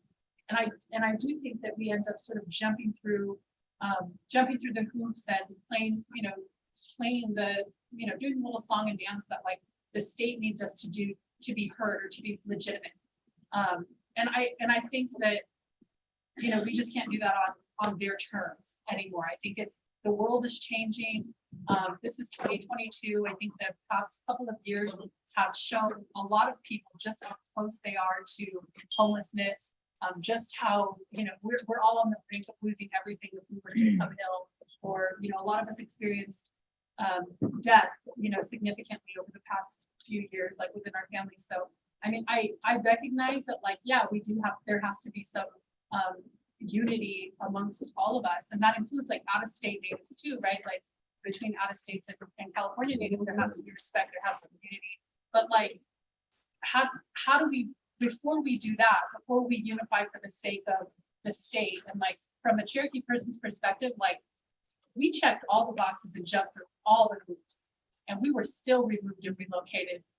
We checked all those boxes. We were the first, you know, to have a constitutional government. We had Cherokee lawyers at the time that we were removed and relocated.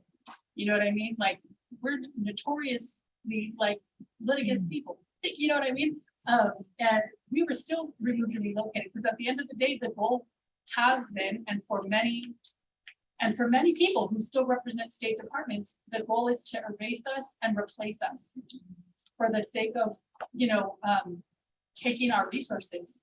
And in a sense, I think asking us to like, oh, hey, you need to be well and you need to unite before we can work with you, is just placing the burden on us once again. And also asking us to do something that like is essentially impossible. It's another box we'll never check. So I think like prior to us getting to that place where we can talk about, you know, truth and healing in a real meaningful way, we have to have our basic needs met, right? Like no one who is indigenous to this place should be without a home. And the wealth gap between original people of this territory and, you know, the creme de la creme or 1%ers is outrageous. There's enough space for everybody. There are enough resources for everybody. It's how they're being distributed.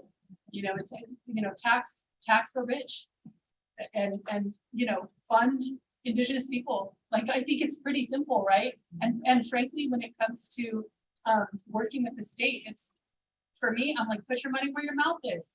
We can talk all day, but truth and healing is a verb. Like, where's the action? We don't need talking circles. We need action circles. You know what I mean? Let's do something about it. You know, because we talk to death. We all agree on most things. I would guess, you know, politically. But as far as the state's concerned, you know, the state pours money into things it values. Do they value us? So bottom line, is the rent due? The rent's due. And we're coming for it.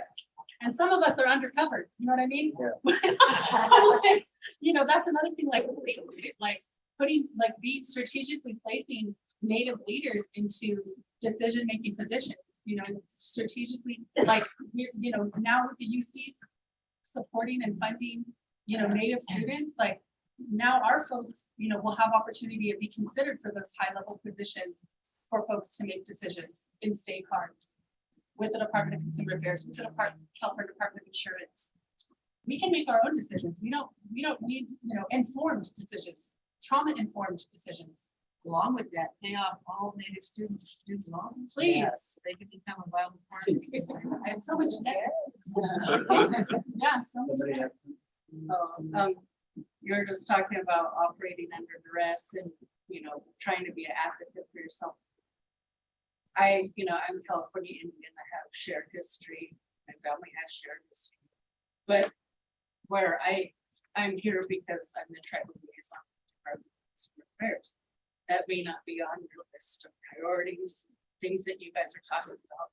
But we set minimum standards for licensed professionals and vocations in California. And so, you know, as if people have jobs, they have agency over themselves, they have a purpose, they provide for their families.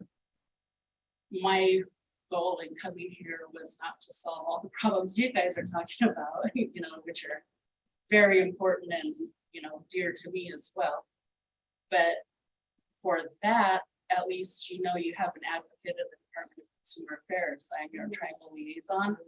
If tribal members or tribes or tribal companies need help with the licensure process, contact me. I can help, at least I'll try to, you know, put you in touch with the correct people. And that's, you know, part of having a purpose as a state agency. I represent my grandparents and their grandparents first, but I'm also paid by the Department of Consumer Affairs. And that's why I'm here, so that you guys know that there is someone there. There is also a tribal liaison at most state agencies, I believe every state agency.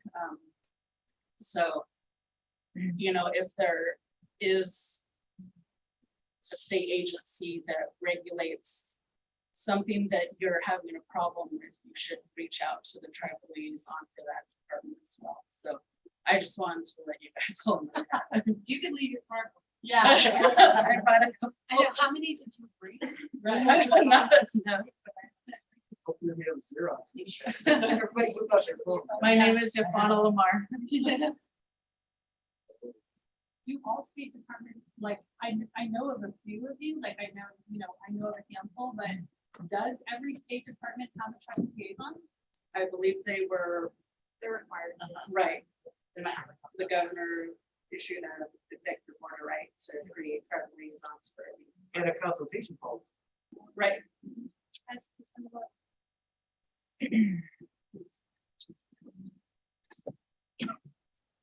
The consultation policy, though, that applies to tribal governments. Not always, not tribal, depending on the agency and who they usually work with. So there's some agencies like LTA that are for kind of all tribes on the NHC list, because there's going to be impacts to non-federally recognized tribes that are eligible for certain programs. And then there's some agencies where you know, their scope is more limited because it's more of like we use federal pass-through, and so those will be legal. All agencies that are encouraged to be communicating, consulting with Native people generally. And we just issued, the governor just issued an equity executive order as well, that's supposed to have a layer of Native issues as well, incorporated into every state action, including budget officials. Department of Insurance has a tribal liaison. That's interesting. Some of them don't know they're the right If you go more active than others. I just got acquainted. If you go on to any department website and just in the search, put tribal liaison, they're all supposed to have that information posted. Is there ever, like, do you all congregate? Like, are there ever, I feel like, how can we most effectively connect with you? Do you have like a conference or anything where we could just, you know, maybe mingle? I mean, I was recently appointed. This is my first time representing the department, so I mean, I would defer to Secretary. So we can find out about the gathering and all of that. Invite everybody. I say a good opportunity is next Friday at Native American Day, because a lot of them will have tabling, and their tribal liaison will be at those tables. And so, if you've been there before and you thought, wow, this looks really boring, this is just health and human services, that's actually their tribal person that you can talk to directly. This is at the state capital. I just wanted to add too, you're talking about the Kuleyaw between the, California, non-California Indians together. But California, as you all know, probably is at the IHS level is only funded at 50% of the rest of the nations, because the thinking was that there's not real Indians in California, so we're only gonna fund the California Indian health programs half, 50% of the rest of the nations, Indian nations in North America, in the United States government. Yet we are serving 1 million people from out of state. But what's tough is that we've been trying to get changed, is that when a Choctaw or a Shawnee moves to California, why didn't their money follow them? But oh no, it's got to go back to the home agency with 12 people, I'm joking, you know, whatever, and then they're out here, and then we already are, you know, serving at 50% funding and an additional 1 million people a year, and wondering what is not enough money and what is not enough program. So I mean, it's just crazy how they make everything so crazy. We've been fighting that at the DC level when I was on council for a long time and getting numbers. You just get the violin, and we just go, oh, I'm so sorry. You know, we can't help you. You know, it's just the way it is. And there's so many people already slopping out of the trough of funds, you know, just saying, you see this group, this population, they need to have full health coverage. But you Indians, so you just wait. You're good, we're working on it, we're gonna change it. You know, so again, it's this disparity, it's just so bizarre. Like, we can't even really help our people because the funding is not there and it's not following the person. You know, their part should, if they're coming in from Choctaw, that allotment should come to California where they're getting their services. So those are two things that I think this process would be helpful with, is California doesn't look like anyone else. We have a large relocated population, and so what are the features of California that don't make sense when we're past that federal overlay where the people in DC literally can't see out of the air? And so one of the things is in California, a lot of, much like the rest of the United States, a lot of the federal funding allocations come through based on land base and who's living on land bases. But as you know, some of those places is just a casino on 5 acres. Some of those places it's actually can't be doing there because there's nothing, and so no one can live there except rattlesnakes. And so, like mine. So one of those things is like modernization of federal policy toward Indians, because we're in a more kind of mobile society now, so that it's not land-based and don't get those the arguments about the real Indian if you live on reservation, and that's effectively impossible. So how do we do that? And then there's also the piece of what are the things that don't make sense for California because the feds just dropped them and then didn't do anything about it. So you know, you have health funding, you have a lot of the stuff with PL 280 not getting funded, not making sense for California. So what are those things besides the things California can do for you in the calls to action that you all come up with? What are those things that California can align with everybody to advocate to the federal government to say this doesn't make sense? It's not working for the tribes here. We want to help because we also think it's one of the areas that I agree with the, you know, the PL 280 is a very strong at this point. If we were, I can speak on behalf of my tribe that we would not be able to fund ourselves, you know, secure ourselves. We struggle in this. I think going back to your question about, you know, what do we do? How do we help? How do we, I guess that forgiveness part of it, since, you know, I recognize that in my county, you know, we have all these missing and murdered Indigenous people and women and children. You know, for representation of my tribe, I have, these are our boundaries for my family. But, you know, it's more of a, you know, first off, I believe that it's these native against native crimes, all of our missing and murder. It might include cartel, it might include some outside source, it might include alcohol, drugs, whatever it be, but it's our very own native against native on our reservations that are doing murder, and then we are trying wolf. Why didn't those people from the state come and save us? Why didn't they come to do just this and that? So we have to be accountable and say, we did this to ourselves. Yeah, we was brought to this, but we are coming up with each other. But you know, but then there's that disconnection between our county, just because there's that simplicity of we don't know, so nobody gets anything. As Christina said, you know, oh, these these natives and these natives, they all disagree, we don't know how to handle it, so then. I think that's where it needs to start. With this stuff. Just, that we, at the UP, and the secretary or UP committee, we're just finishing up our legislation with AB 1936 and the renaming of Hastings. We lost our language, and we had to, we were offered in our honor for the UP people, they have, decided to remove the name of Hastings because of the genocide that they found that he had done against the UP people.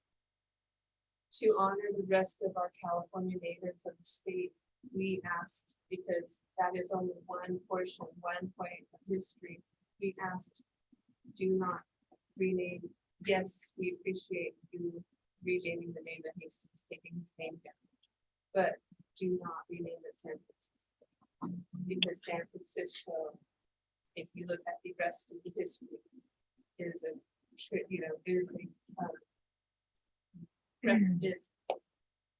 represents the genocide of the entire state, the West Indian. And so we asked them, we shared with them, you came to us open-eyed saying, hey, we recognize your genocide. We went and said, hey, every other tribe, we're from California, we've all experienced the same thing. Don't do it. Don't use San Francisco. Because if you're open to learning, open to provide forgiveness and start learning the true history of all of our nations, then they have chosen those. By the end of the month, I believe the governor will sign the bill. We appreciate, we appreciate all the efforts, but here we were, fighting months. They used against us. And, we allied with many of us. One alone that worked for the college was the one called, we got on the conference call. He was so incredibly rude to our elders, to the people, and to speak that told us, I will never allow. And we were asking, they asked us, what is the one thing that we want to provide reparations, we want to provide restorative justice? Well, being a law major, I said, well, you've already done it wrong. By your standards, restorative justice happens after. Restorative justice happens when you ask the victim, when you are the victim, what they want, and then and they have to. So you've already put up on the website, you're doing all these things for those people, for those people. And we're doing this for you, using us as their PR, because nationally we know that everything, that names are being changed, schools, statues are coming down, because it's not only up, it's where, it's just, things are just happening nationally. There's these stuff from the PR as well. Again, thankful, because I never thought in my life that I ever be so honored to have our story even taught or brought forward. But in the meantime, here we are dealing with policy, and it broke my heart that we had to fight against one alone man who works with them, who says, I will never allow your language in my territory in San Francisco. And it was like, are you truly native, or can you clock out before you come speak to us and disrespect my elders and that's committee, our people?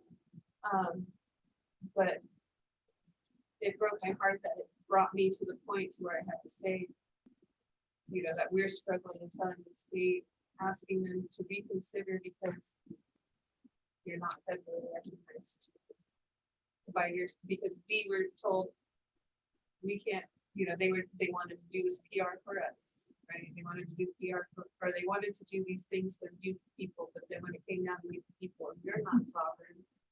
It's the tribe, we can only speak to the tribe. Okay, our tribe created, we work by resolution. They created a resolution to do us. We brought that forward, and then it was like, oh no, these people over here and these people don't agree, so you don't get it.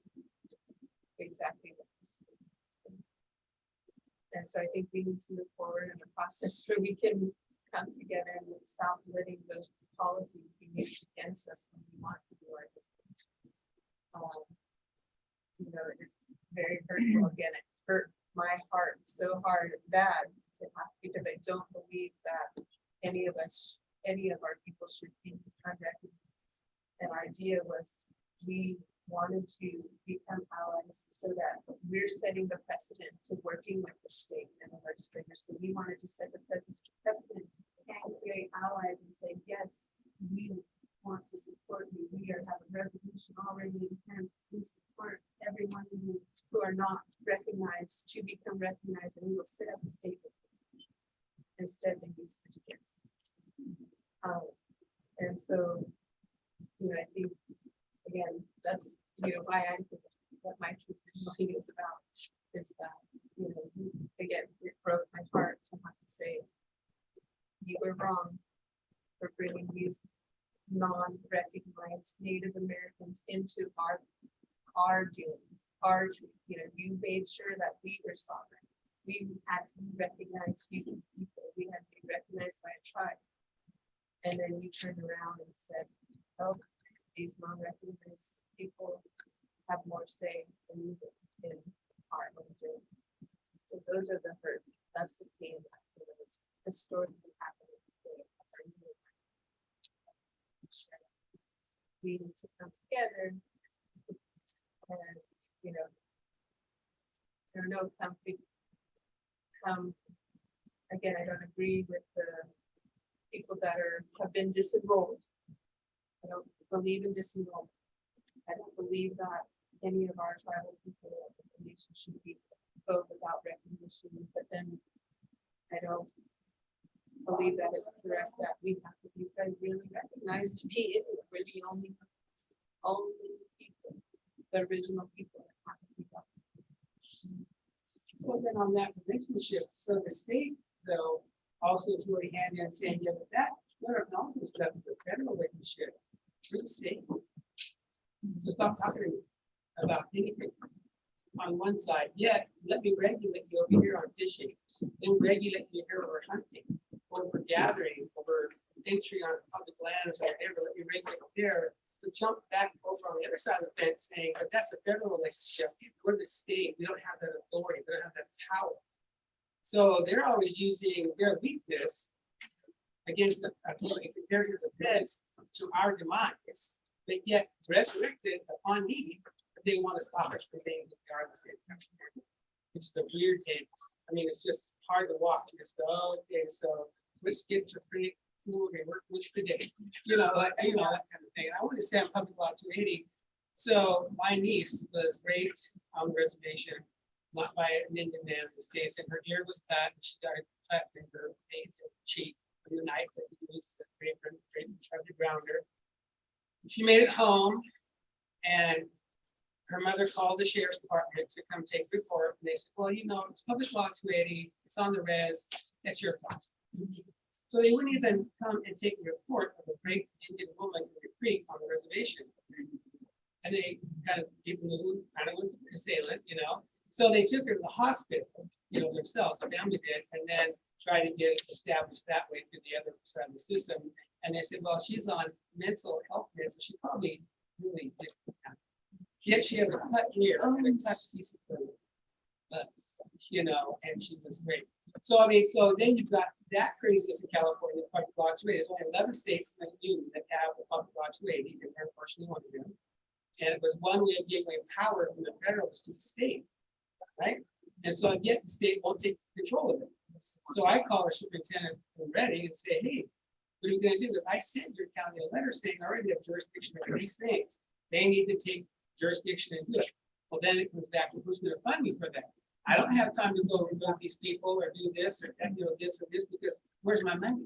I got to have a deputy to get out there, and they're on that Indian non-tax land again, or wherever it's at, you know. So you're getting this machinery, you know, confusion as well, and yet they get to turn around. The government of California gets to sign our taking compacts. So how do we go from federal to federal relationship and get dropped down to a state? And so Ray Davis wouldn't sign our compacts in 1999. I can remember that. you know what I mean, or whatever, you know, but it's like, so all of a sudden, so the state has no dealing with us because we're Indians, we're a federal thing, and yet they control the heck out of our lives on a daily basis, constantly. Fishing, so we go up and get smelt dry fish. So they came down and arrested all the people for getting more than 5 gallons of fish. You know, you dry, you know, some dry 5 gallons of fish, it's about this much, it's not enough. You usually catch about 8 tubs. And they go, well, okay, so we can give up. So finally they say, okay, well, we'll turn the other way and just go buy your fishing license. At least buy your fishing license and we can leave that with, you know, but then we'll come down and harass you as long as you got the fishing license. We'll look the other way, you know, this whole thing. So it's always this quasi-ness existence, you know. No news to anybody in the room. I realize that, but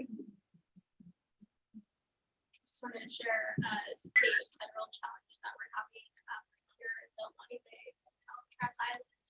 And I want to acknowledge family members of Alcatraz Island veterans through that recently on a call that I had on behalf of the National Treaty Council with our permitting process to hold our annual sunrise gatherings stated that meaning that original occupiers have the right to die.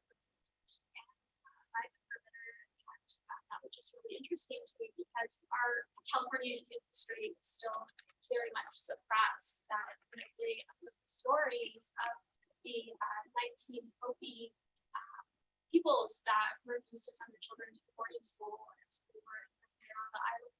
But when I, push forward the story of our California Indian leaders when they were force marched around Valley Indian Reservation and talk about, Shapehead and the California Indian leaders within our tribe and, that were resisting at the time of the force marches that they were sent to Alcatraz Island, they were imprisoned there. And so that, we do have those historical ties and historical connections. Like they don't want to address it, they don't want to talk about it, they want to, to do in terms of because it's too close to home for them, right? It's too close to home to talk about, the imprisonment, incarceration, genocide for peoples that happened right around that.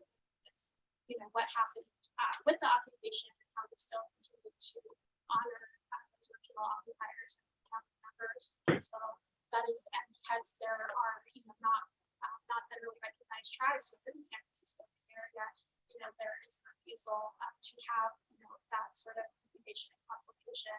So that's a challenge we have. And then also with the state, we have a 3.5 million acre land base. We have the 100-mile square that covers the Fort County area, Shasta, Siskiyou, Lassiter, and Mohawk counties for our tribe. We only have 10% of that land that's actually tribal possession. So we have an issue of white-led land trust owners, white-led land trusts, such as Shasta Land Trust, that are holding that, those lands for us. And so that has been part of our challenges and saying, like, we don't need a middleman, we don't need white-led land trust, hold our land for us, to hold that title because, forbid we build a casino on it and have to sign papers to sovereign community.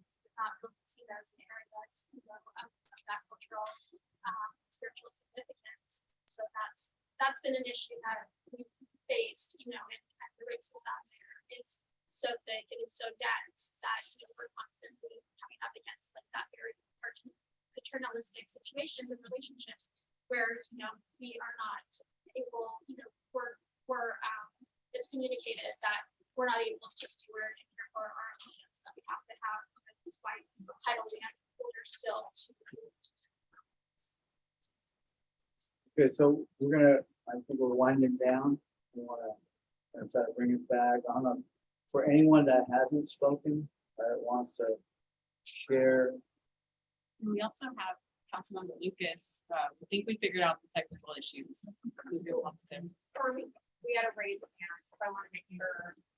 I just wanted to say after I got deep into my conversation and all the other things that, one of the things that I, areas that I was wanting to include in those things that the state had focused on and maybe, we can come together and unify to talk about is even Cobell is that, for us, Cobell doesn't work for us. Years ago when Indian Legal Service sent, people to help us understand Cobell, it was brought to our attention, it was shared in the PowerPoint that, you know, there were 3 tribes that fought for Bell. And for us, it has been terrible, terrible things because we have so much land and it's so checkerboarded that even though we have a land base, we can't do anything with it. You know, if we do get housing, if we have housing available, we can't go to use the funding that we receive to put a house on because we have to have a lease and then we have the bureau. We can't get in contact with them to get a lease to, you know, all these facets when we know that, you know, we have a problem with homelessness and with, so frankly, my advice is I really in California because I don't believe it works for us. I just wanted to put that out there.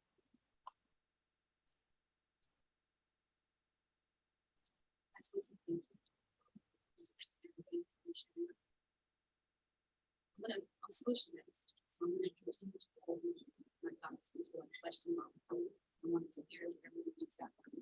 Just thanking everybody for what they contributed. And those who are here from the state, thank them for providing this space. Being solution based, I'm gonna be mindful of making my office, so I'm gonna continue to flesh it through. True education. We want things to change here in the state of California. And change what's being taught in schools, kindergarten, through 12th grade. Complete reform of the curriculum and telling the stories, the truth, the celebrations, the contributions, all of it, of our various distinct California Indian people from the top. We follow the Euro country all the way down to all of our Southern California, all of them. Have the state truly take that into something because that is easy. You have the knowledge holders, the knowledge keepers who can come in and lend their being, their take, their truth. 4th grade's never been enough. It will never be enough. Where we're at as a society right now, in complete educational reform, what we teach in 15 to 20 years. Take some time. Take some time. We can't leave no longer on the I really want you're still alive. That's why it's so small. But I love your jewelry. Are those baskets? Is your hair real? No, that will not be the case. But if you don't start there for our young girls who are coming through that forced schooling system, nothing will change. Nothing. Being someone who's here as a survivor of a residential and or boarding school from Sherman, Indiana, 3 times survivor. She didn't make it home from Sherman back to Pitt River. None of us, my family, would be here. All efforts, 3 waves, genocide. Great grandfather alive who was still legal in California to hunt and kill Indians. Did not speak English, only said don't trust them. Have an opportune moment with you. Continuing to be in the muck with each other, just like the waters are not healthy right now. It's the reflection of the people. Look at your waters. Nothing grows in stagnant water, but algae. We have water flowing through our bodies right now. That's why you respond to the music, the songs, and the way you do. It's in you. You're a part of it. Coming together will take a lot of unlearning and setting aside differences and embracing the uniqueness, the multiple perspectives, having difficult conversations and accepting and sitting with the disclosure. At least we've got you thinking. Bringing one's awareness up, non-native mind you. Awareness is not good enough. Complete shift of consciousness sits within. Then it requires you to be action. You're accountable. Because knowing is not. G.I. Joe is not. Knowing is not half the battle. That is not half the battle. That's just the beginning. Educational reformation.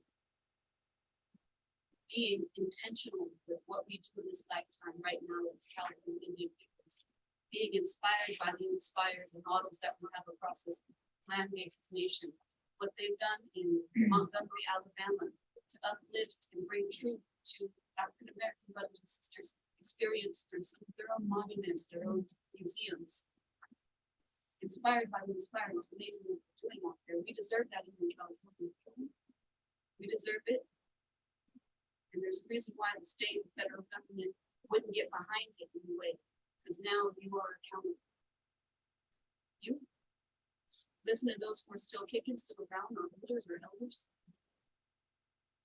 And keep fighting the fight. But understand it's going to take all of us, all the working. Those are some of my thoughts. I'm still fleshing out the solution base, but I'm a firm believer in change through education, but for right education. And with that, you need to shake. I just wanted to thank everybody. That's who I am. And we'll be in contact. It's good to see all you both. Get home safe. Will you share some wisdom and contact information? Yeah. Yeah, so we've got several requests for that. We'll share the full contact list of people who signed in today and then also who registered for the event. We can also share the correct liaison list too, if that's of interest. Really just want to, before we close out with Councilmember Lucas, really want to thank you all for being so present and so active in this conversation, and also just all day being here and present and bringing energy to this space.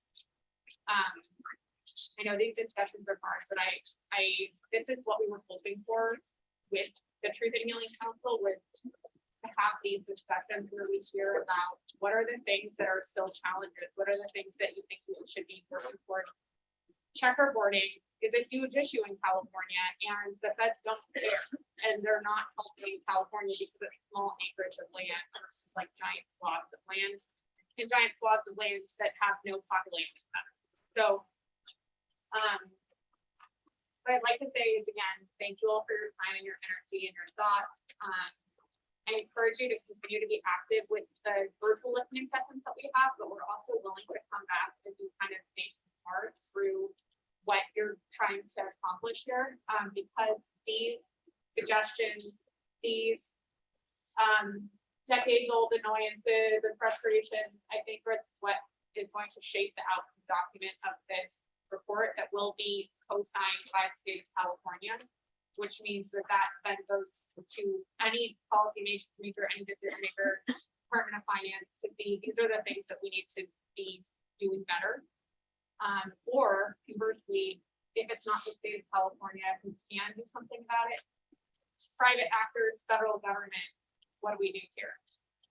So I just really appreciate all of your time, your energy, and pointing out that the really problematic issues that are happening still.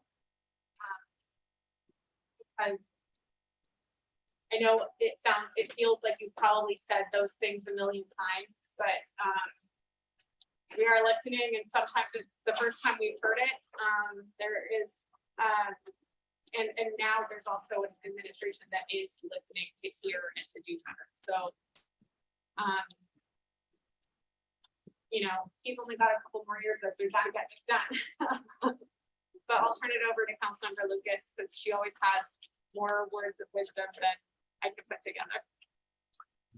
All right, Councilmember Lucas, we're going to go ahead and let you speak in just a second. Please go ahead. Okay, can you hear me? Yes, we can hear you. Yeah. You're able to hear me now? Yep. Please go ahead. Please go ahead. Good. Okay.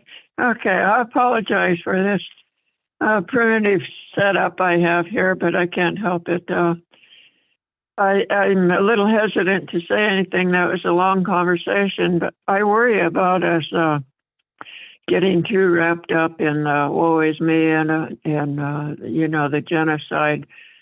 I recognize that we all have a story. We all want to tell our story, and that's why I really put the emphasis on the elders writing their biography, and then perhaps we can synthesize that and do something intelligent with it. I think there's priorities For me, recently, what really comes to mind is the ancestor remains that have been disturbed, that still sit in warehouses, colleges, junior colleges, and all those places that have never properly been repatriated. I think we need to make a list of, we're looking to heal our spirits. We have to recognize we're in different times. Our ancestors want us to move with the times and to do things that are good for the environment. Remember, that's our nourishment.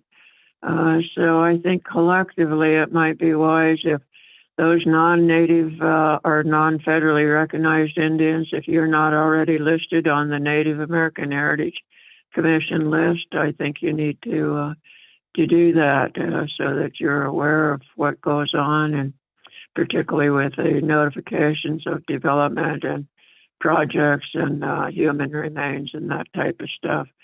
I realize this is a large project. The state is huge. The number of Indians that are here is enormous. I'm more concerned about those that have been lost in the system through this god-awful process that is our heritage. So I don't know that I'm making sense here. It's just that it was difficult to catch the true dialogue of your conversation. But that is one area, as I know, we have lingering spirits, and until those folks are all put to rest, the world is going to continue to be in chaos. So I think that's our first priority. Let's take care of that. Let's take care of the historic record.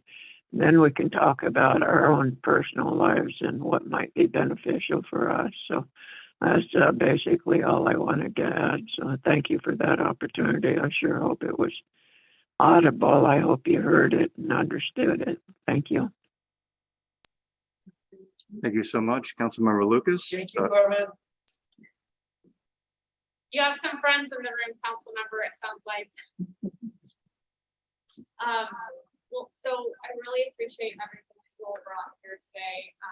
We will go into probably about, well, as soon as we can get to our next spot, we'll go into a virtual strategic planning session in about a half an hour. And that's where we'll talk about how we actually catalyze this and what are our underlying values and what are the expected outcomes of this and what do we need to do to get there. So that's the action conversation of this. And then we will see you all if you're not going to join us for virtual. It's not the only strategic planning session because strategic planning sessions take a long time. But we will see you all tomorrow if you're going to join us for the panel on some of the things that have been happening in UC Hastings, but also some of the testimony from local tribes, and then also some of the processes for land acknowledgement. So it's the Quetchet Law Center. I think it's at or near the CDC campus. Soon to be renamed to something probably just as bad. Yeah. Well, oh, we're done if you wanna. Good thing. I work in education and with children, and we do talk about some of these things. And I remember one of my young children students, what I said, why do they keep wanting to